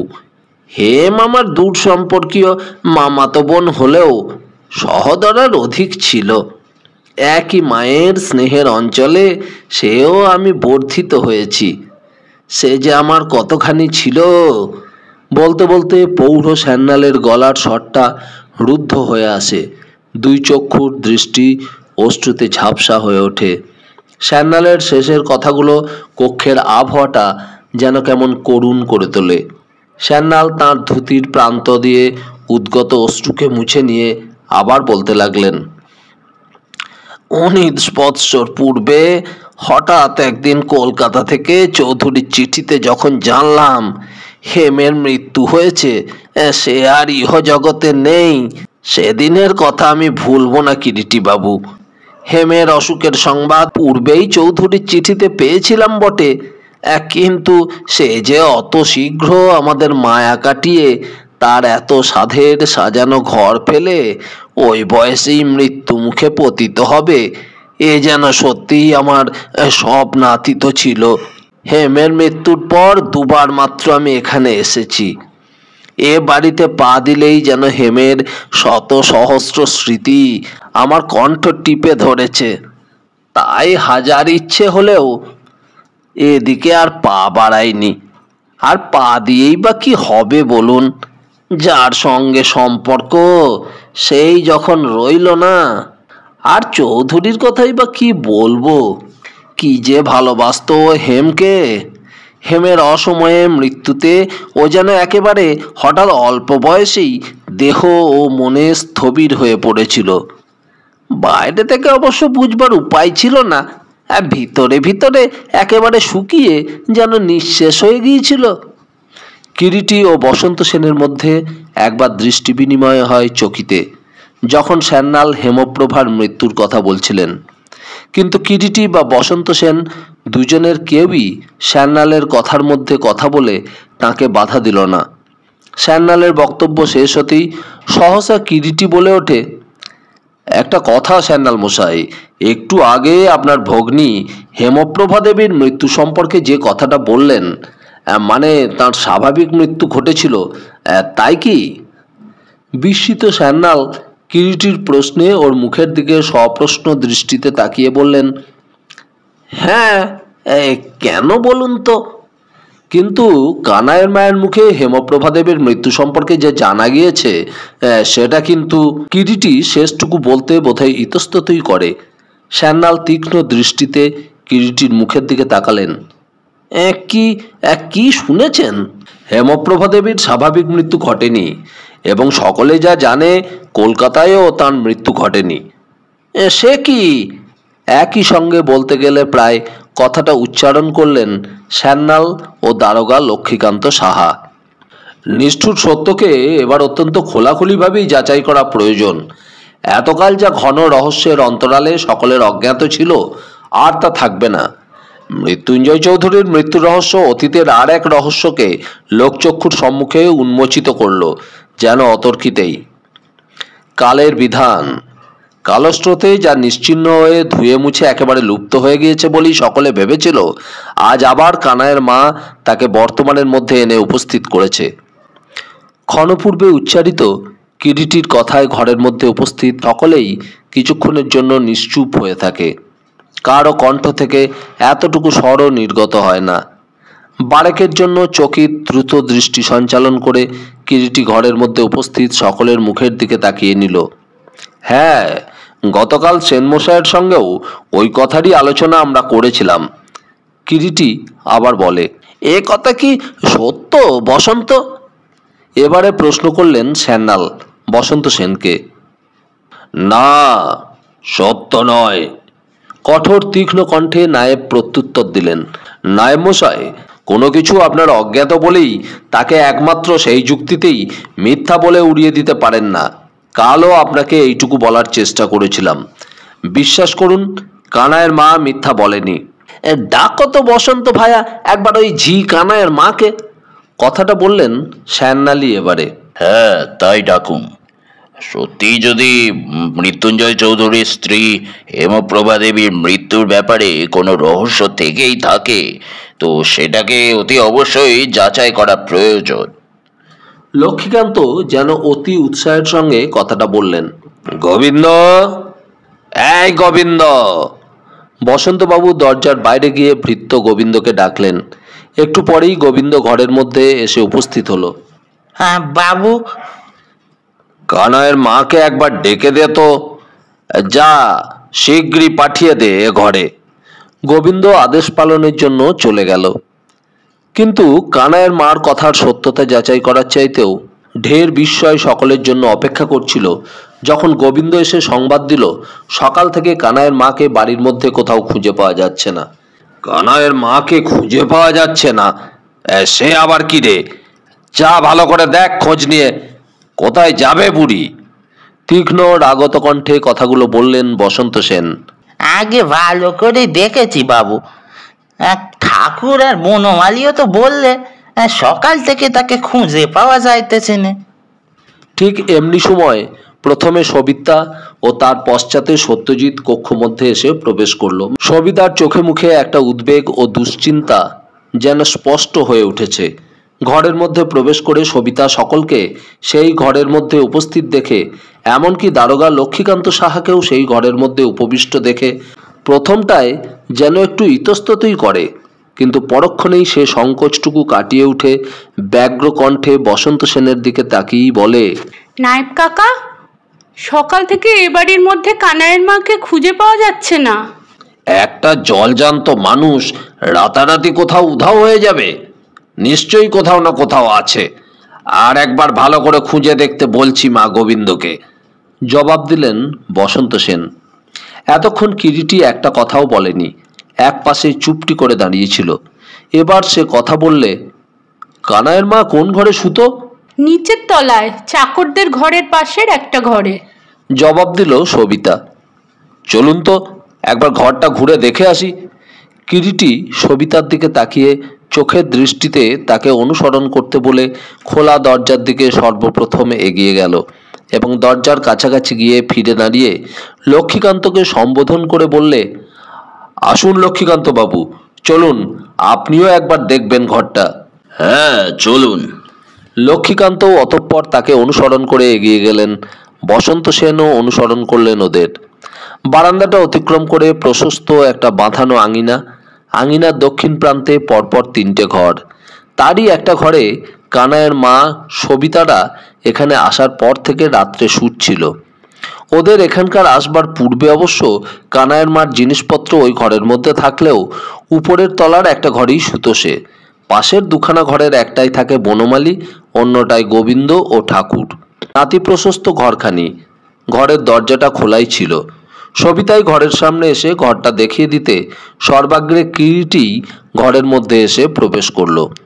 ঘরের মধ্যে জিনিসপত্র বিশেষ তেমন কিছু নেই। একধারে একটা টিনের পুরাতন রংচটা ট্র্যাঙ্ক, ছোট একটা মিলারের চ্যাপটা তালা লাগানো, তারই পাশে একটা মাটির কলসি ও তার উপরে পরিষ্কার কাঁসার গ্লাস উপুর করা। দেয়ালের গায়ে পেরেকের সাহায্যে দড়ি টাঙিয়ে খান কয়েক সাদা কাপড়, পরিষ্কার শাড়ি ঝোলানো আছে। কিরিটি ঘরের মধ্যে প্রবেশ করে একবার চারিদিকে তার অভ্যস্ত তীক্ষ্ণ অনুসন্ধানী দৃষ্টি বুলিয়ে নিয়ে এগিয়ে গিয়ে ঘরের মধ্যে পরপর যে দুটি বদ্ধ জানলা ছিল সে দুটি খুলে দিল। এক ঝলক হাওয়া ও আলো ঘরের মধ্যে এসে প্রবেশ করলো। জানলা দুটো বিলের দিকে। জানলা খুললেই দিগন্ত প্রসারী বৌরানীর বিলের জল চোখে পড়ে। কিরিটি শয্যাটার দিকে এগিয়ে গেল।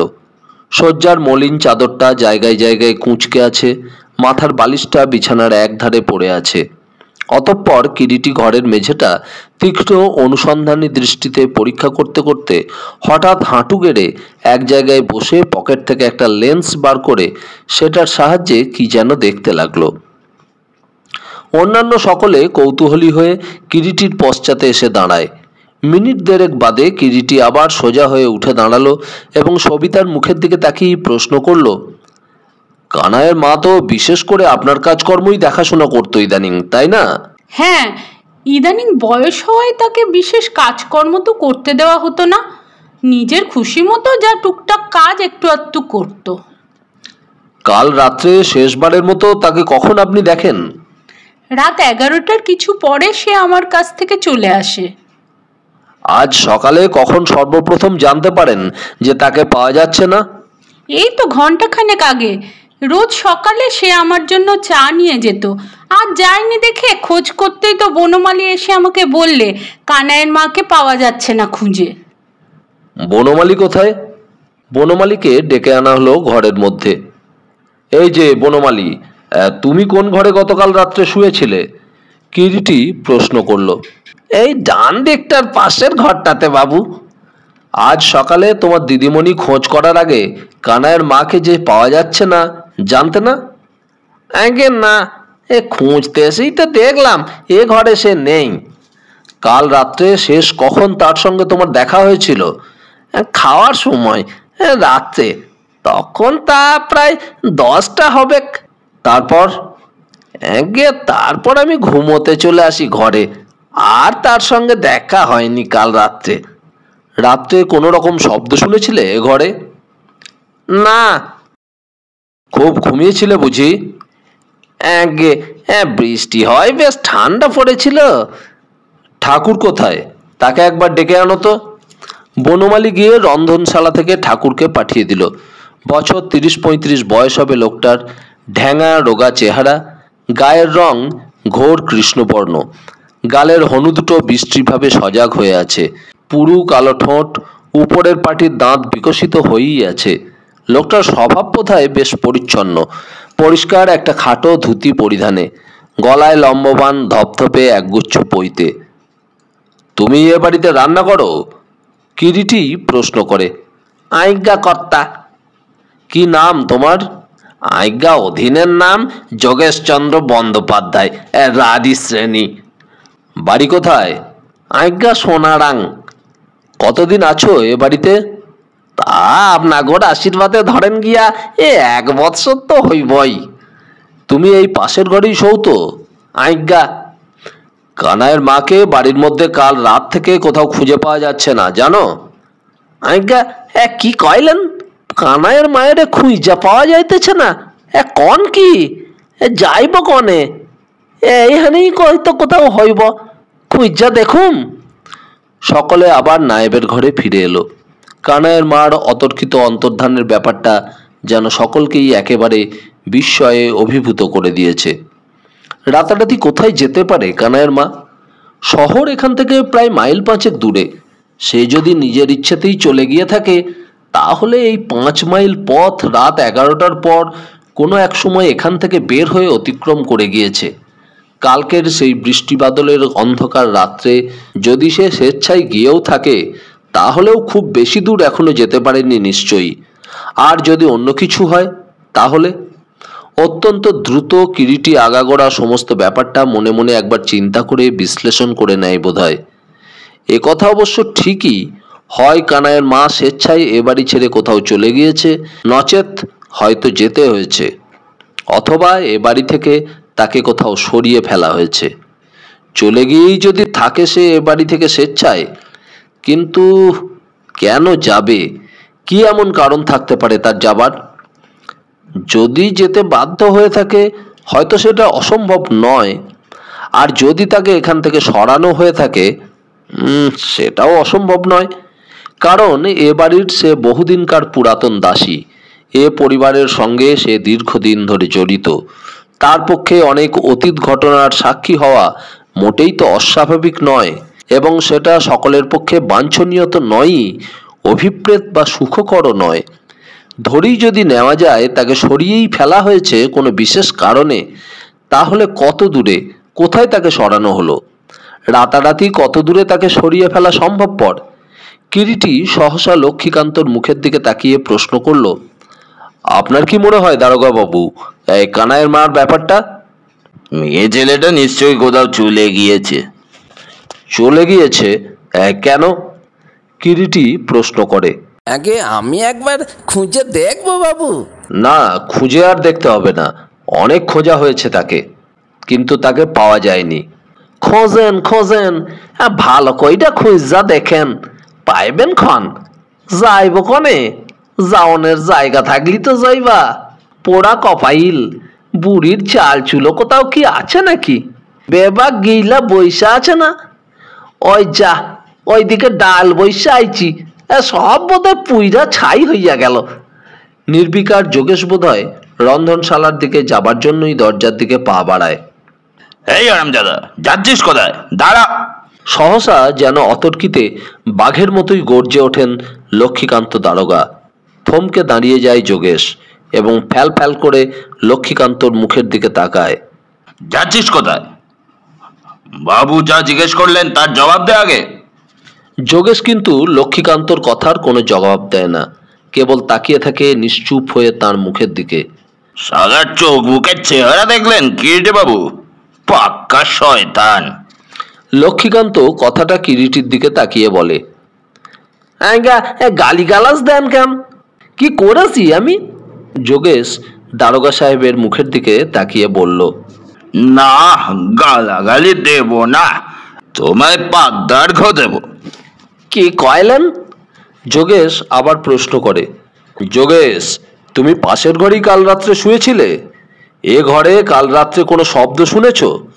প্রশ্ন করে এবারে কিরিটি। আজ্ঞা, শব্দ শুনুম কেমনে?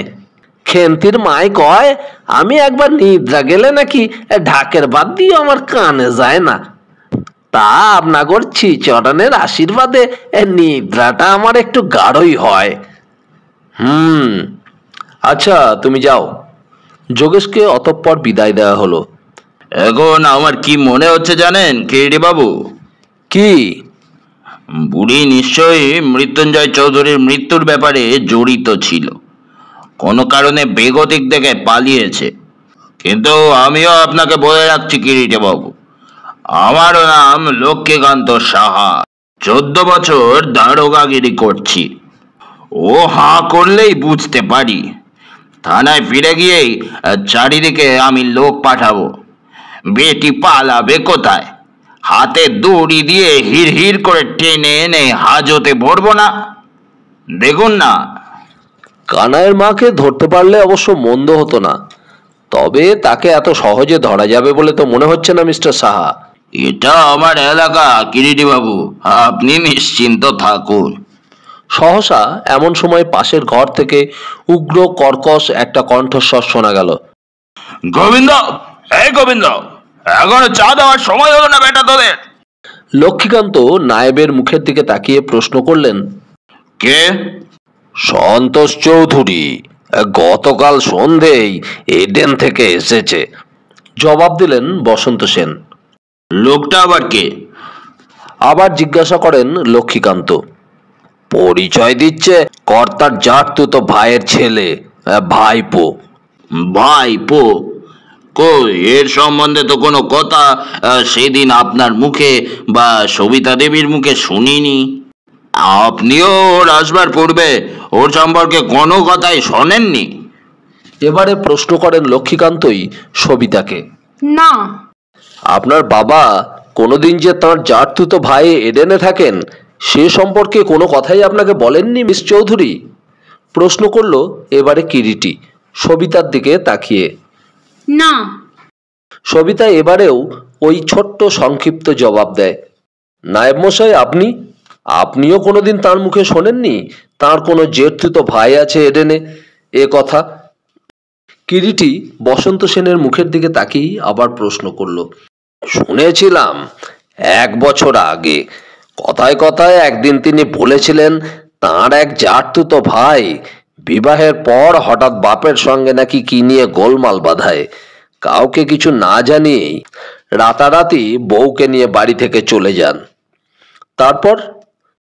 তারপর নাকি আর তাঁদের কোনো সংবাদ পাওয়া যায়নি। চৌধুরীরাও তখন জয়েন্ট ফ্যামিলি ছিলেন। রামশঙ্কর চৌধুরী ও মৃত্যুঞ্জয় চৌধুরীর পিতা পরস্পর সহোদর ভাই ছিলেন। রামশঙ্করও তাঁর পিতার একমাত্র পুত্র ছিলেন এবং মৃত্যুঞ্জয়ও ছিলেন তাঁর পিতার একমাত্র পুত্র। রামশঙ্করের গৃহত্যাগের পর দীর্ঘ 11 বৎসরেও যখন গৃহত্যাগী নিরুদ্দিষ্ট পুত্র আর গৃহে ফিরে এলো না এবং হাজার চেষ্টা করেও বহু অর্থ ব্যয় করেও তাঁর বা তাঁর স্ত্রীর কোনো সংবাদই পাওয়া গেল না, তখন তিনি তাঁর মৃত্যুর পূর্বে তাঁর ভাগের সম্পত্তি স্বেচ্ছায় তাঁর একমাত্র ভ্রাতুষ্পুত্র মৃত্যুঞ্জয় চৌধুরীকেই দান করে যান, কেবল একটি শর্তে, যদি কোনোদিন তাঁর গৃহত্যাগী পুত্র বা তাঁর বংশের কেউ ফিরে আসে তাহলে তাঁর ভাগের সম্পত্তি যেন তাকে ফিরিয়ে দেওয়া হয়। কিন্তু সেও আজ দীর্ঘ 34 বছর আগের ঘটনা। এই ভদ্রলোক বলছেন যে তিনি মৃত্যুঞ্জয় চৌধুরীর জ্যেষ্ঠ ভ্রাতার পুত্র? লক্ষ্মীকান্ত প্রশ্ন করলেন। হ্যাঁ। কিন্তু তার প্রমাণ কিছু দিয়েছেন কি? প্রমাণের কথা জিজ্ঞেস করাই বললে প্রয়োজন হলে সে সব প্রমাণই নাকি কোর্টে দাখিল করবে। আমাকে সে কিছুই দেখাতে রাজি নয়। বসন্ত সেন লক্ষ্মীকান্তর প্রশ্নের জবাব দিলেন। ডাকুন তো একবার ভদ্রলোকটিকে। লক্ষ্মীকান্তর নির্দেশে নায়েব বসন্ত সেন কক্ষ থেকে নিষ্ক্রান্ত হয়ে গেলেন এবং সোজা গিয়ে পাশের ঘরে প্রবেশ করলেন। নিদ্রা ভঙ্গের পর সন্তোষ চৌধুরী শয্যার উপর বসে আপন মনে একটা সিগারেটে অগ্নিসংযোগ করে নিঃশব্দে মধ্যে মধ্যে সিগারেটে একটা দীর্ঘ টান দিয়ে ধূমোদ্গীরণ করছিল। নায়েবের পদশব্দে ভৃত্য বোধহয় চা এনেছে ভেবে বললে, কই, চা এনেছিস? কিন্তু কথাটা বলে সামনের দিকে তাকিয়ে ভৃত্যর বদলে স্বয়ং নায়েবকে দেখে ভ্রুকুঞ্চিত করে বললে, এই যে নায়েব মশাই, যে ব্যাপার কি বলুন তো? সত্যি কি আমাকে বাড়ি থেকে তাড়াবার মতলব নাকি আপনার? সকালবেলা যে ভদ্রলোককে 1 কাপ চা দিতে হয় তাও কি এ বাড়িতে চাকররা জানে না? ঠিক এমনি সময় কল্যাণী হাতে 1 কাপ ধুমায়িত চা নিয়ে কক্ষের মধ্যে এসে প্রবেশ করল। কল্যাণীকে সহসা চায়ের কাপ হাতে কক্ষ মধ্যে প্রবেশ করতে দেখে উভয়ই কম বিস্মিত হয় না। এ কি, আপনি চা নিয়ে এলেন কেন? চাকররা কোথায়? প্রশ্নটা করল সন্তোষী। কল্যাণী মৃদু হেসে জবাব দিল, আপনার মেজাজের ভয়ে গোবিন্দ চা নিয়ে আসতে সাহস পেল না, তাই আমি নিয়ে এলাম আপনার চা। কল্যাণীর হাত থেকে চায়ের কাপটা নিতে নিতে সন্তোষ যেন একটু লজ্জিত ভাবেই বলে, হ্যাঁ, সকালবেলা চা না পেলে আমার মেজাজটা যেন এমন বিগড়ে যায়। কল্যাণী কিন্তু সন্তোষের কথায় আর কোনো জবাব না দিয়ে অতঃপর ঘর ছেড়ে নিঃশব্দে যেমন এসেছিল তেমনই চলে গেল। এইবারে নায়েব বসন্ত সেন বললেন, একটু তাড়াতাড়ি চাটা শেষ করে নিন সন্তোষ বাবু, আপনাকে ওরা পাশের ঘরে ডাকছেন। কে ডাকছেন? এখানকার থানার বড় দারোগা সাহেব। দারোগা সাহেব? কিন্তু তার সঙ্গে কি প্রয়োজন? তা তো জানি না, তবে এখনই একবার আপনাকে ডেকেছেন। আমি তো ডাকাত নই, আবার খুনিও নই। I have got no business with any দারোগা সাহেব। আপনার কোনো বিজনেস নাও থাকতে পারে, কিন্তু আমার আছে। সহসা খোলা দ্বারপথে লক্ষ্মীকান্তর কণ্ঠস্বর শোনা গেল এবং সঙ্গে সঙ্গেই যুগপৎ বসন্ত সেন এবং সন্তোষ সামনের দ্বারপথের দিকে তাকালো। শুধু একা লক্ষ্মীকান্ত সাহাই নয়, কিরিটি, সবিতা ও সত্যজিৎ সঙ্গে আছে। লক্ষ্মীকান্ত কথা বলতে বলতে সোজা একেবারে ঘরের মাঝখানে সন্তোষের মুখোমুখি এসে দাঁড়ালেন। সন্তোষ রুক্ষ বিরক্তিপূর্ণ দৃষ্টিতে ক্ষণকাল আগন্তুক লক্ষ্মীকান্তর মুখের দিকে তাকিয়ে থেকে কর্কশ কণ্ঠে প্রশ্ন করল, কে আপনি? ভদ্রলোকের ঘরে সাড়া দিয়ে পারমিশন নিয়ে ঢুকতে হয়, এইটুকু আপনি জানেন না? জানি কিনা সে পরে বিচার করা যাবে মশাই। আপাতত আপনাকে আমার সঙ্গে এক্ষুনি একবার থানায় যেতে হবে। বেশ সতেজ নির্দেশপূর্ণ কণ্ঠ লক্ষ্মীকান্তর। থানায় যেতে হবে কেন? বাঁকা দৃষ্টিতে তাকায় সন্তোষ লক্ষ্মীকান্তর মুখের দিকে। কারণ আপনি আমার এলাকায় বিদেশি, আমাকে না জানিয়ে প্রবেশ করেছেন, তাই নাকি? বাংলাদেশের মধ্যেও গ্রামে ও ছোটখাটো শহরে পাসপোর্ট সিস্টেমের প্রচলন হয়েছে, এ কথা তো কোনোদিন শুনিনি। দেখুন সন্তোষ বাবু, কার সঙ্গে রসিকতা করছেন একটু ভেবে করবেন। আপনি আমার সঙ্গে এক্ষুনি থানায় যেতে রাজি কিনা বলুন। যদি না যায়, কেমন করে যাওয়াতে হয় তা তো আমিও জানি। থানা থেকে কনস্টেবল পাঠিয়ে দেব কি? সন্তোষ গুম হয়ে কিছুক্ষণ কি যেন ভাবল, তারপর উঠে দাঁড়িয়ে বললে, চলুন, কোথায় যেতে হবে। কিন্তু মনে রাখবেন দারোগা সাহেব, এ অপমান আমিও এত সহজে হজম করে নেব না। এখন তো চলুন, তারপর যা করার করবেন। বলতে বলতে কিরিটির দিকে ফিরে তাকিয়ে লক্ষ্মীকান্ত বাবু বললেন, কিরিটি বাবু, আপনিও আসুন, আপনার সঙ্গে আমার অনেক পরামর্শ আছে। আমি ভাবছিলাম সন্ধ্যার দিকে আপনার ওখানে যাব, কিরিটি জবাব দেয়। বেশ, তাই না হয় যাবেন। চলুন সন্তোষ বাবু। সন্তোষকে সঙ্গে নিয়ে লক্ষ্মীকান্ত ঘর থেকে বের হয়ে গেলেন।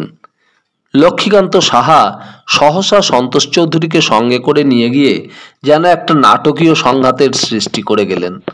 ক্রমে দুজনের জুতোর শব্দ ঘরের বাইরের বারান্দায় মিলিয়ে গেল। কিছুক্ষণ সকলেই ঘরের মধ্যে স্তব্ধ হয়ে দাঁড়িয়ে থাকে, কেউ কোনো কথা বলে না। সকাল থেকে কয়েক ঘন্টা সময়ের মধ্যে পরপর দুটি ঘটনা যেন অত্যন্ত আকস্মিকভাবেই ঘটে গেল। প্রথমত কানাইয়ের মার নিরুদ্দিষ্ট হওয়া, আর দ্বিতীয়ত লক্ষ্মীকান্তর কতকটা জোর করেই সন্তোষ চৌধুরীকে সঙ্গে করে থানায় নিয়ে যাওয়া। ঘটনার পরিস্থিতিতে সকলেই যেন অল্প বিস্তর হকচকিয়ে গিয়েছে। সত্যজিৎই প্রথমে নিস্তব্ধতা ভঙ্গ করে কিরিটিকে প্রশ্ন করল, লক্ষ্মীকান্ত বাবু কি সন্তোষ বাবুকে অ্যারেস্ট করে নিয়ে গেলেন নাকি মিস্টার রায়? না না, তা কেন হবে? বোধহয় ওকে কোনো কথা জিজ্ঞেস করতে চান, বের করা যাবে না বলেই বোধহয় তাকে সঙ্গে করে থানায় নিয়ে গেলেন। নায়েব বসন্ত সেন একবার তীক্ষ্ণ দৃষ্টিতে কিরিটির দিকে তাকিয়ে নিঃশব্দে ঘর থেকে বের হয়ে গেলেন, অত্যন্ত যেন আকস্মিকভাবেই। বসন্ত সেনের এভাবে অকস্মাৎ ঘর ছেড়ে চলে যাওয়াটা সকলের কাছেই যেন বেশ একটু রূঢ় এবং অপ্রত্যাশিত বলেই মনে হলো। ঘটনার রূঢ়তাটুকু সবিতাকেই যেন লজ্জিত করে তোলে, বিশেষ করে কারণ বসন্ত সেনের কিরিটির প্রতি তীক্ষ্ণ দৃষ্টিতে তাকানোর ব্যাপারটা সবিতার দৃষ্টিকেও এড়ায়নি। লজ্জিত ও সংকুচিত সবিতার মনের অবস্থাটা কিরিটি তার মুখের ওপরে পলকমাত্র দৃষ্টিপাত করেই উপলব্ধি করতে পেরে স্মিত কণ্ঠে বলে, চলুন সবিতা দেবী, উপরে আপনার বাবা যে ঘরে শুতেন সেই ঘরটা একবার ভালো করে দেখতে চাই, আপনার আপত্তি নেই তো? না না, নিশ্চয়ই না, চলুন না। কিন্তু কানাইয়ের মার ব্যাপারটা যে কিছুই বুঝে উঠতে পারছি না মিস্টার রায়। কোথায় গেল সে? সবিতার কণ্ঠস্বরে যথেষ্ট উদ্বেগ প্রকাশ পায়। সবিতার প্রশ্নে কিরিটি বারেকের জন্য মুখের দিকে তাকালো, তারপর অত্যন্ত শান্ত মৃদু কণ্ঠে বলল, ভুল আমারই হয়েছে মিস চৌধুরী। পূর্বাহ্নেই আমার কানাইয়ের মার সম্পর্কে সাবধান হওয়া উচিত ছিল। সত্যিই আমি দুঃখিত। তীক্ষ্ণ বুদ্ধিমতী সবিতা কিরিটির কথার তাৎপর্যটা বোধহয় অতি সহজেই অনুমান করে উদ্বেগাকুল কণ্ঠে বলে ওঠে, কিরিটিবাবু, তবে কি? হ্যাঁ, হঠাৎ যদি হতভাগিনী কানাইয়ের মার মৃতদেহটা এই প্রমোদ ভবনের আশেপাশে কোথাও আবিষ্কৃত হয়ে যায়, আশ্চর্য হব না এতটুকুও। তবে কিরিটির অসমাপ্ত কথার কতকটা জের টেনেই সবিতা প্রশ্ন করে, তবে মিস্টার রায়? না থাক, মানুষের মন কি না, তাই খারাপটাই মনের মধ্যে সর্বাগ্রে আগে এসে উঁকি দেয়। আপনার মা হেমপ্রভা দেবীর মৃত্যুর ব্যাপারেও যে একটা রহস্য জড়িয়ে আছে, কথাটা এত তাড়াতাড়ি বোধহয় আমাদের প্রকাশ করা উচিত হয়নি। মিস্টার রায়, তবে কি? কতকটা যেন আর্তকণ্ঠী সবিতা কিরিটিকে কি একটা প্রশ্ন করতে গিয়ে সহসা চুপ করে ব্যাকুল দৃষ্টিতে কিরিটির মুখের দিকে তাকায়। সবিতা দেবী, অসংযত রসনা বড় মারাত্মক জিনিস। তাছাড়া আপনার হয়তো জানা নেই, ইট সিমেন্ট সুরকির তৈরি ঘরের দেওয়ালেরও কান আছে। মানুষের মতো তারাও শুনতে পায়। শুধু যে শুনতে পায় তাই নয়, কথাটা অনেক সময় বলতে পারে। চলুন উপরে যাওয়া যাক। কিরিটি যেন বক্তব্যটাকে জোর করেই এক প্রকার শেষ করে দিয়ে অর্ধপথে খোলা দরজার দিকে পা বাড়ালো। দরজার ঠিক মুখেই কল্যাণীর সঙ্গে দেখা হয়ে গেল। সে শ্যানালের দিকে তাকিয়ে বললে, বাবা, তোমার প্রভাতী উপাসনার যে সময় চলে গেল। কতক্ষণ তোমার উপাসনার সব ব্যবস্থা করে বসে আছি, উপাসনায় বসবে না? শ্যানাল ব্যস্ত হয়ে বলে ওঠেন, হ্যাঁ হ্যাঁ হ্যাঁ মা, চলো যাই। দয়াময় প্রভু, তুমি রক্ষাকর্তা। বলতে বলতে শ্যানাল অন্যান্য সকলকে অতিক্রম করে বেশ একটু দ্রুত পদবিক্ষেপেই এগিয়ে গিয়ে সিঁড়ি বেয়ে ওপরে উঠতে লাগলেন। কল্যাণীও তার পিতাকে অনুসরণ করল। সিঁড়ি দিয়ে উঠতে উঠতে হঠাৎ কিরিটি সবিতার দিকে তাকিয়ে বললে, একটা শাবল আর একটা কোদালের প্রয়োজন মিস চৌধুরী, পাওয়া যাবে এখানে? বিস্মিতা সবিতা কিরিটির দিকে তাকিয়ে প্রশ্ন করে, কোদাল আর শাবল কি হবে তা দিয়ে? কিরিটি হাসতে হাসতে জবাব দেয়, অতীতকে খুঁড়ে দেখব। অতীতকে খুঁড়ে দেখবেন? হ্যাঁ, কে জানে, হয়তো তক্ষশিলার মতো অত্যাশ্চর্য ধ্বংসাবশেষের সন্ধানও মিলতে পারে। কিন্তু জিনিস দুটো পাওয়া যাবে কি? কেন যাবে না? গোবিন্দকে বললেই সে দেবে ক্ষণ। কখন চাই আপনারও দুটো? আমার ঘরে রেখে দিতে বলবেন, সময় মতো কাজে লাগাবো। কিরিটি প্রত্যুত্তর দেয়। ইতিমধ্যে সিঁড়ি অতিক্রম করে সকলে প্রায় দোতলায় এসে পৌঁছেছে। সবিতা সকলের আগে। কিরিটি ও সত্যজিৎ পাশাপাশি অগ্রবর্তিনী সবিতাকে অনুসরণ করে। চলতে চলতে চাপা নিম্নকণ্ঠে সত্যজিৎকে সম্বোধন করে কিরিটি বলে, কাল দুপুরের দিকে আপনাকে আমার একটু প্রয়োজন সত্যজিৎ বাবু, সময় হবে তো? নিশ্চয়ই হবে। বেশ। মৃত্যুঞ্জয় চৌধুরীর শয়ন কক্ষ। দরজায় তালা দেওয়া ছিল। সবিতা তার ঘর থেকে চাবিটা এনে তালা খুলে দিল। সবিতার এবারে এখানে আসা অবধি এই ঘরটায় সর্বদা তালা দেওয়াই থাকে।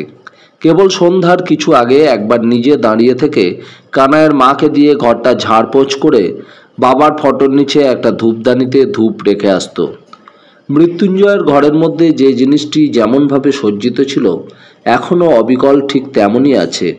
কোনো কিছুই নাড়াচাড়া করা হয়নি বা ছোঁয়া হয়নি। প্রথমে সবিতা কক্ষ মধ্যে গিয়ে প্রবেশ করল, তার পশ্চাতে কিরিটি ও সত্যজিৎ। কক্ষের মধ্যে প্রবেশ করে বারেকের জন্যে কিরিটি তার চিরাচরিত তীক্ষ্ণ অনুসন্ধানী দৃষ্টি দিয়ে চতুষ্পার্শ্বস্থ ঘরের যাবতীয় কিছু দেখে নিল নিঃশব্দে। ঘরে ঢুকতেই সামনের দেওয়ালে যে এনলার্জড ছবিটা টাঙানো আছে, মৃত্যুঞ্জয় চৌধুরী ও তাঁর শিশু বালিকা কন্যা সবিতা অনুমানই বুঝে নেয় কিরিটি। ঠিক মুখোমুখি না হলেও ঘরের অন্য দিককার দেওয়ালে একটা সেকালের ভারী মেহগিনি কাঠের পালিশ করা দেরাজ। দেরাজ পুরাতন হলেও পালিশ যেন এখনো চকচক করছে। দেরাজের ঠিক উপরে একখানা এনলার্জ করা ছবি দেয়ালের গায়ে টাঙানো। ছবিটা বাঁধানো সোনালি রঙের সূক্ষ্ম কারুকার্য মণ্ডিত মোটা চওড়া ফ্রেমে। ছবির মধ্যে দেখা যাচ্ছে বছর 24-25-এর এক নারীকে। চিনতে কষ্ট হয় না কিরিটির এবারও অনুমানে ওই হেমপ্রভার প্রতিকৃতি সবিতার জননী। ঠিক অবিকল যেন সবিতাই ছবির মধ্যে। মায়ের চেহারার এমনকি চোখ মুখ কপালের হুবহু আদলটি পর্যন্ত পেয়েছে সবিতা তার জননীর। ঘরের দক্ষিণ কোণে একটা ভারী কাঠের চৌকির ওপর বসানো একটা লোহার সিন্দুক। সবিতা ঘরের মধ্যে প্রবেশ করেই 4টে জানলার কবাটই খুলে দিয়েছিল। ঘরটি এমনভাবে তৈরি যে প্রচুর আলো হাওয়ার অবাধ গতিবিধি আছে। বিলের দিকে 2টো জানলা ঘেঁষে একবারে একটি উঁচু পালঙ্কের ওপর নিভাঁজ একটি শয্যা সবুজ বর্ণের বেড কভার দিয়ে ঢাকা। এক পাশে আলনায় খান কয়েক ধুতি জামা গোছানো এবং আলনার নিচে 2 জোড়া জুতো। ঘরের অন্যদিকে একটা ছোট্ট সেক্রেটারিয়েট টেবিল, টেবিলের ওপর কিছু কাগজপত্র ও খান কয়েক পুস্তক। সামনেই একটা চেয়ার ছাড়াও একটা দেয়াল আলমারি, একটা মোটা আরামকেদারা ও একটা জল চৌকি আছে ঘরে। ঘরের 2টো দরজা, একটা প্রবেশের ও নির্গমনের, অন্য দরজাটা সামনের দিকে ছাতে যাতায়াতের জন্য। ওই দেয়াল আলমারি সিন্দুক ও ড্রয়ারের চাবি আপনার কাছেই তো সবিতা দেবী? কিরিটি প্রশ্ন করে। হ্যাঁ, আমার কাছেই। সবিতা একটা চাবির রিং কিরিটির হাতে তুলে দিল। এই চাবির রিংয়ে সব চাবি পাবেন। আচ্ছা মিস চৌধুরী, আপনার পিতা রাত্রে যখন নিদ্রা যেতেন জানলা দরজা শুনেছি খোলাই থাকতো। ছাদের ওই দরজাটা ওটাও কি খোলাই থাকতো জানেন? কিরিটি সহসা প্রশ্ন করে। হ্যাঁ, যতদূর জানি ওই দরজাটাও রাত্রে তিনি খুলেই শুতেন। সবিতা জবাব দেয়। সাধারণত রাত কটা পর্যন্ত জেগে তিনি পড়াশুনো ও জমিদারি সংক্রান্ত কাজকর্ম করতেন? শুতে প্রায় তার 12টা 12:30 হয়ে যেত। সকালের দিকে তাই বোধ হয় তিনি একটু দেরিতেই উঠতেন। কিরিটি প্রথমেই কথা বলতে বলতে সেক্রেটারিয়েট টেবিলের সামনে এসে দাঁড়ালো। সাধারণত এই টেবিলে বসেই তো তিনি কাজকর্ম করতেন? হ্যাঁ। কিরিটি লক্ষ্য করে দেখে টেবিলটার ওপর সূক্ষ্ম একটা ধুলোর পর্দা পড়ে আছে। টেবিলটা ইদানিং কতদিন ঝাড়পোঁছ করা হয়নি? কানাইয়ের মাকে তো টেবিলটা ছুঁতে বারণ করে দিয়েছিলাম। এখানে আসবার পর আমি একদিন মাত্র এই টেবিলটা পরিষ্কার করেছিলাম। কিরিটি নিঃশব্দে তাকিয়ে টেবিলটার উপর যাবতীয় কিছু খুঁটিয়ে দেখছিল। সহসা তার নজরে পড়ল একটা লম্বা চুল টেবিলের কাঠের জোড়ের মুখে আটকে আছে। চুলটা কৌতূহল ভরে টেনে বের করলো কিরিটি। লম্বা কোঁকড়ানো চুল, কোনো নারীর কেশ একগাছি। কিরিটি লম্বা কোঁকড়ানো কেশগাছি 2 হাতের আঙুলে ধরে টেনে টেনে দেখতে লাগলো এবং মধ্যে মধ্যে সবিতার দিকে তাকাতে লাগলো। কৌতূহলী সবিতা ও সত্যজিৎ একই সঙ্গে প্রশ্ন করে, কি কিরিটি বাবু? একগাছি কেশ। বলতে বলতে পকেট থেকে একটা কাগজ বের করে কেশগাছি সেই কাগজের মধ্যে রেখে সযত্নে কাগজটা ভাঁজ করে পকেটের মধ্যে রাখতে রাখতে বলল, কই এর মধ্যে বলুন তো কোন চাবিটা ড্রয়ারগুলোর? চাবির রিংটা সবিতার হাতে দিতে সবিতা একটা লম্বা মোটা চাবি ড্রয়ারের গায়ে ঢুকিয়ে ড্রয়ারটা খুলে দিল। এক এক করে সবিতার সাহায্যে কিরিটি 2 দিককার 6টা ড্রয়ারই খুলে তার ভেতরকার কাগজপত্র সব পরীক্ষা করতে লাগলো এবং কাগজপত্রগুলো দেখতে দেখতে এক সময় একটা মোটা বোর্ডে বাঁধাই সুদৃশ্য অ্যালবাম টেনে বের করলো। অ্যালবামটার মধ্যে অনেক ফটো সাঁটা রয়েছে। কিরিটি বিশেষ কৌতূহলের সঙ্গেই অ্যালবামের পাতাগুলো উল্টে উল্টে দেখে যেতে লাগলো। ফটোগুলো তোলা বোধ হয় অনেকদিন আগেকার। একটু লালচে রং ধরেছে প্রায় প্রত্যেক ফটোতেই এবং ফটোগুলোর মধ্যে বেশিরভাগই নানা জায়গার ফটো। ঘরবাড়ি, পুরাতন মন্দির, ফোর্ট, জলাশয়, রাস্তাঘাট, বাগান, বাগিচা, কবর ইত্যাদির। বেশিরভাগই রাজপুতানার ফটো দেখছি। অ্যালবামটা কার সবিতা দেবী? অ্যালবামটা তো এর আগে আমি কখনো দেখিনি, বোধহয় বাবারই। আপনার বাবার ফটো তোলার শখ ছিল বুঝি এক সময়? বলতে পারবো না ঠিক, কখনো বাবাকে তো ফটো তুলতে আমি দেখিনি। এককালে হয়তো তিনি খুব দেশ ভ্রমণ করেছেন। আপনার বাবার মুখে কখনো দেশ ভ্রমণের গল্প শোনেননি মিস চৌধুরী? না তো। সাধারণত আপনার বাবার সঙ্গে আপনার কি ধরনের কথাবার্তা হতো? এই আমার লেখাপড়া, আমার কলেজের কথা, এইসবই আলোচনা করতাম আমরা। সবিতা জবাব দেয়, অ্যালবামটা আমার কাছে রাখতে পারি আপাতত? বেশ তো, রাখুন না। কিরিটি অতঃপর কাগজপত্রগুলো পরীক্ষা করে দেখতে লাগলো। কাগজগুলো দেখতে দেখতে একটা খামের মধ্যে খান কতক পুরাতন চিঠি যত্নের সঙ্গে লাল সুতো দিয়ে বাঁধা অবস্থায় পেল। চিঠিগুলো খুলে পরীক্ষা করতে গিয়ে কিরিটি একটু আশ্চর্যই হয়। চিঠিগুলো অনেক দিন আগেকার এবং হিন্দি ভাষায় লেখা। হিন্দি ভাষায় দেবনাগরী অক্ষরে লেখা চিঠি, খান 4-5 চিঠি। চিঠিগুলো কিরিটি অ্যালবামটার মধ্যেই খাম সমেত রেখে দিল। সহসা একসময় কিরিটি শূন্য শয্যাটির দিকে তাকিয়ে সবিতার প্রতি দৃষ্টি নিবদ্ধ করে বলল, যে রাত্রে আপনার বাবা নিহত হন সে রাত্রে শয্যার ওপর যে চাদর ও বেড কভার বিছানো ছিল সেগুলি কি বদল করা হয়েছে মিস চৌধুরী? না না, কেবল ওই বেড কভারটা বিছানার উপর ছিল না, ওটা পরে আমি পেতে বিছানাটা ঢেকে রেখেছি। কিরিটি এগিয়ে গিয়ে বিছানার ওপর থেকে বেড কভারটা টেনে তুলে ফেলল। বিছানার চাদরটা একবার ভালো করে পরীক্ষা করে দেখল। একটা কথা সবিতা দেবী, যে রাত্রে আপনার বাবা নিহত হন পরের দিন সকালে ওই ছাদের দিকের দরজাটা কি খোলা অবস্থায় দেখা গিয়েছিল? তা তো বলতে পারবো না, বনমালী হয়তো বলতে পারবে।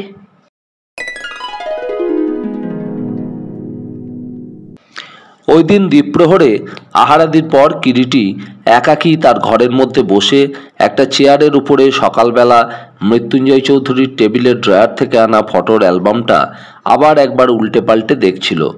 একটা পাতায় এসে দৃষ্টি যেন মুগ্ধ বিস্ময়ে স্থির হয়ে থাকে। একটি মন্দিরের চত্বরে দাঁড়িয়ে পূজারিনীর বেশে একটি অপরূপ সুন্দরী 19-20 বৎসর বয়স্কা রাজপুতানী মেয়ে। ফটোটা অনেক দিনের পুরাতন হলেও এবং ফটোর বর্ণ অনেকটা ফিকে হয়ে এলেও মেয়েটির অপরূপ দেহশ্রী ও সৌন্দর্য এখনও একেবারে চাপা পড়ে যায়নি। মেয়েটি হাসছে, পরিধানে ঘাঘরা ও গায়ে ওড়না, বুকের দুপাশ দিয়ে ঝুলছে দুটি বেনি। সহসা বাইরে পদশব্দ শোনা গেল। চমকে উঠে তাড়াতাড়ি হাতের অ্যালবামটা বন্ধ করে বিছানার তলায় রেখে দিয়ে দরজার দিকে তাকালো। দরজাটা অবশ্য ভেজানোই ছিল। দরজার গায়ে মৃদু করাঘাত শোনা গেল। আসতে পারি? কে? কল্যাণী দেবী, আসুন আসুন। কিরিটি মৃদু আহ্বান জানালো। কল্যাণী এসে ঘরের মধ্যে প্রবেশ করলো। অপূর্ব সাজ পড়েছে সে। পাঞ্জাবি মেয়েদের মতো ঢিলা পায়জামা, পাঞ্জাবি ও রেশমি একটা উড়ুনি গলায় ভাঁজ করা। বাহ, চমৎকার মানিয়েছে কিন্তু আপনাকে এই বেশে মিস স্যানাল, কিরিটি মৃদু কণ্ঠে বলে। নিজেকে অত্যন্ত ফ্রি মনে হয় এই পোশাকে। তা তো হবেই, এই বেশি যে আপনি অভ্যস্ত, কিরিটি জবাব দেয়। বোধ হয় তাই, কিন্তু একা একা ঘরের মধ্যে বসে আপনি করছিলেন কি বলুন তো? বসুন, দাঁড়িয়ে রইলেন কেন? কিরিটি কল্যাণীর দিকে তাকিয়ে স্মিতভাবে বললে। তাহলে বসেই পড়া যাক, কি বলেন? সম্মুখের চেয়ারটা টেনে বসতে বসতে হাস্যদীপ্ত কণ্ঠে কল্যাণী বললে, হ্যাঁ বসুন। ঘরের কোণে একটা শাবল ও ছোট কোদালের ওপর হঠাৎ নজর পড়ে কল্যাণীর। বিস্মিত দৃষ্টিতে বস্তু দুটির দিকে তাকিয়ে কল্যাণী প্রশ্ন করলে, ব্যাপার কি? কোদাল আর শাবল দিয়ে কি হবে মিস্টার রায়? মাটি খুঁড়বো। হাসতে হাসতেই জবাব দেয় কিরিটি। মাটি খুঁড়বেন? হঠাৎ মাটি খুঁড়বার কি প্রয়োজন হলো আবার? জানেন না, মাটি খুঁড়তে খুঁড়তেই কত বিরাট বিস্ময়ের আমরা সন্ধান পেয়েছি। কত শত বৎসরের ঘুমন্ত অতীতকে মাটির কবর সজ্জা থেকে চোখের সামনে খুঁজে পেয়েছি। তক্ষশিলা, মহেঞ্জোদারো, হরপ্পা। তা যেন হলো, কিন্তু এখানেও সেসব আছে নাকি? নেই যে, তাই বা কে বলতে পারে? কবির বচন জানেন না, যতন করহ লাভ হইবে রতন। সত্যি মিস্টার রায়, আপনি হেয়ালি করেও কথা বলতে পারেন। সে কথা যাক, আপনাকে একটা কাজের ভার দিতে চাই, পারবেন? নিশ্চয়, বলুন কি কাজ? উৎসাহিত হয়ে ওঠে কল্যাণী। সন্তোষবাবুর ওপর আপনাকে একটু নজর রাখতে হবে। সন্তোষবাবু? তাকে তো সকালবেলা থানার দারোগা অ্যারেস্ট করে নিয়ে গেল, কিন্তু কেন বলুন তো? হঠাৎ ভদ্রলোককে অ্যারেস্ট করলো কেন? আমার যতদূর মনে হয় সন্তোষবাবুকে অ্যারেস্ট করার মতো কোনো উপযুক্ত এভিডেন্স লক্ষ্মীকান্ত সাহার ঝুলিতে নেই। হয়তো কয়েকটা জিজ্ঞাসাবাদ করেই ছেড়ে দিতে বাধ্য হবে। কিন্তু এও তো ভারী অন্যায় বলুন তো, এমনি করে হুট করে একজন ভদ্রলোককে অ্যারেস্ট করে নিয়ে যাওয়া। অন্যায় বই কি, কিন্তু ঘটনাচক্রে এমন বিশ্রী সময়ে ও বিশ্রী পরিস্থিতির মধ্যে তিনি এসে পড়েছেন যে এরকম হওয়াটা বিশেষ আশ্চর্যের কিছুই নয়।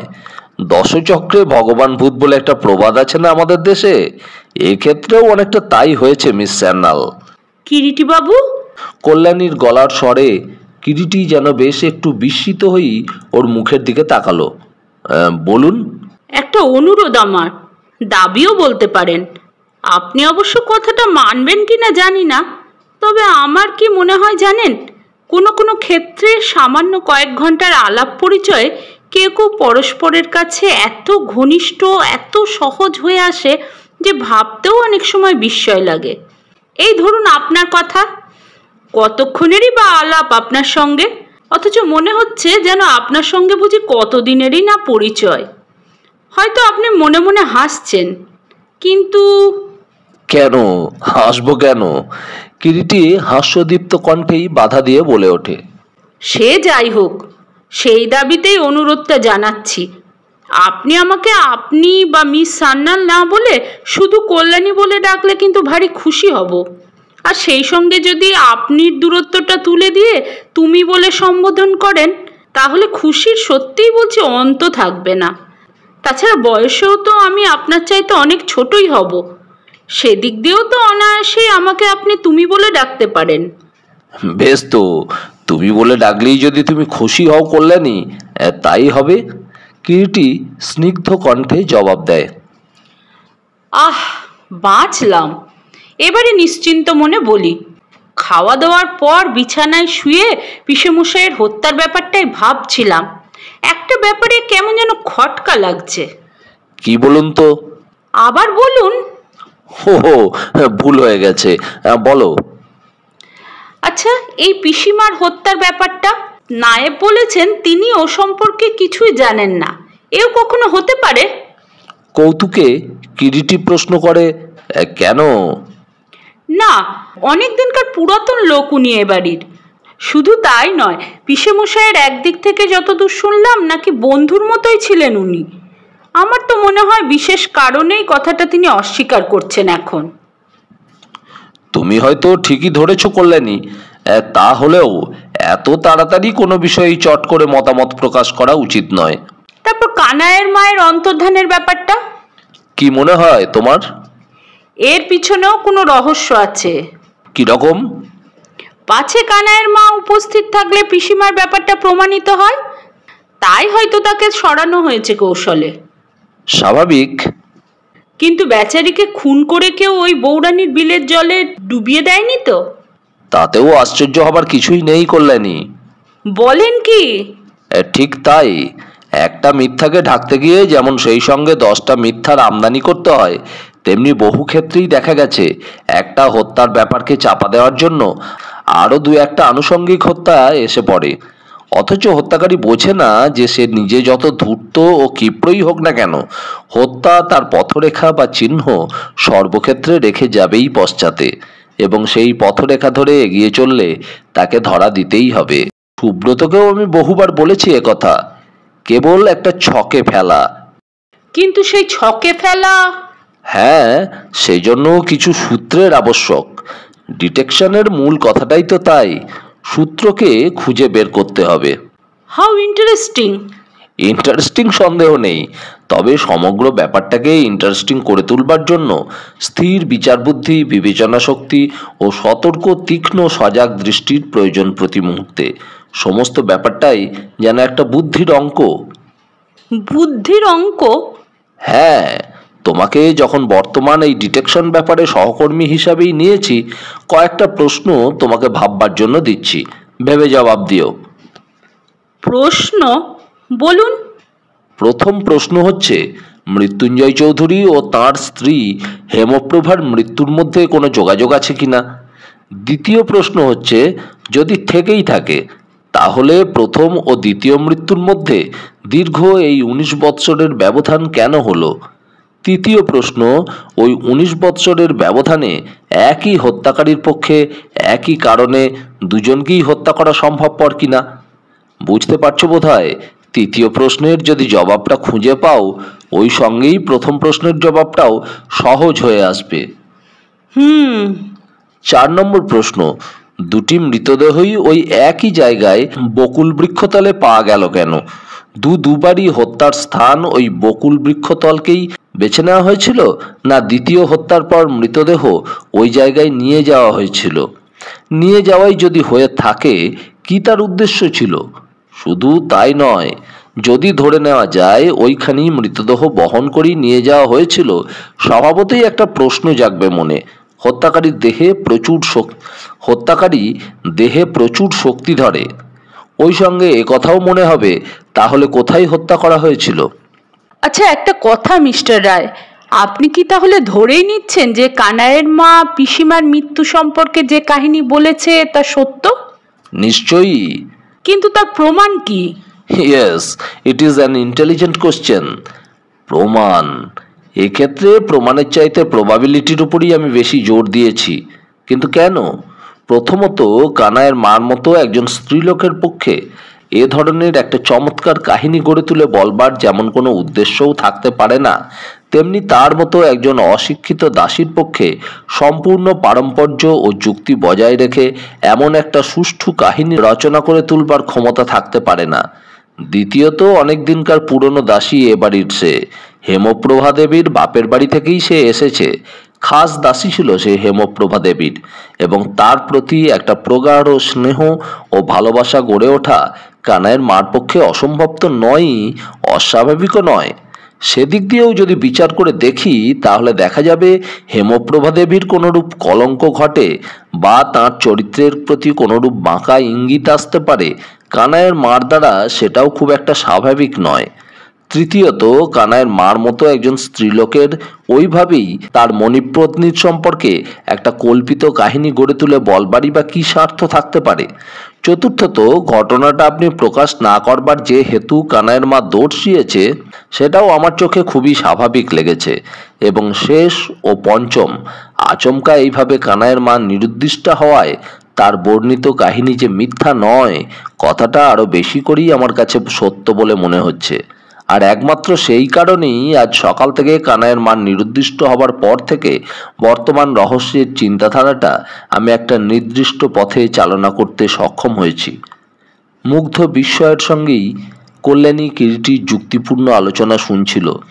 সামান্য একটা ব্যাপারকে সে কত তীক্ষ্ণ অনুসন্ধিৎসা ও যুক্তি দিয়ে বিচার করে ভাবলেও চমৎকৃত হয়।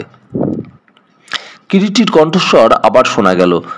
রাজহাঁস যেমন দুধ ও জলের মধ্যে থেকে কেবল দুধটাকেই ছেঁকে টেনে বের করে নেয়, রহস্যের তদন্তের ব্যাপারেও আমাদের তেমনি ইতস্তত বিক্ষিপ্ত ঘটনার মধ্যে থেকে নির্জলা প্রয়োজনীয় সত্যটুকুকে ছেঁকে নিতে হবে, তবেই না সমস্ত রহস্যটা সহজ হয়ে আসবে।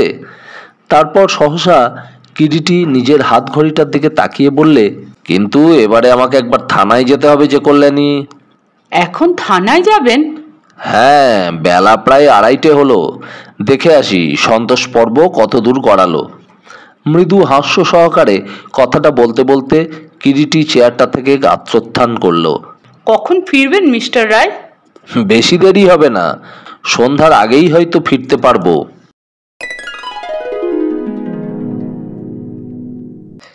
কিরিটি যে যুক্তিগুলো খাড়া করলো, সেই যুক্তিগুলো কতদূর সত্যি, সে কি পারবে এইভাবে যুক্তির পর যুক্তি সাজিয়ে তদন্তের জাল ছিন্ন করে প্রকৃত অপরাধীকে খুঁজে বের করতে? থানাতেই বা তার জন্য কি অপেক্ষা করে আছে? জানতে হলে শুনতে থাকুন বৌরানীর বিল পরবর্তী পর্ব। সুস্থ থাকবেন, ভালো থাকবেন, আনন্দে থাকবেন, আর শুনতে থাকবেন গল্পবাবুর আসর। নমস্কার।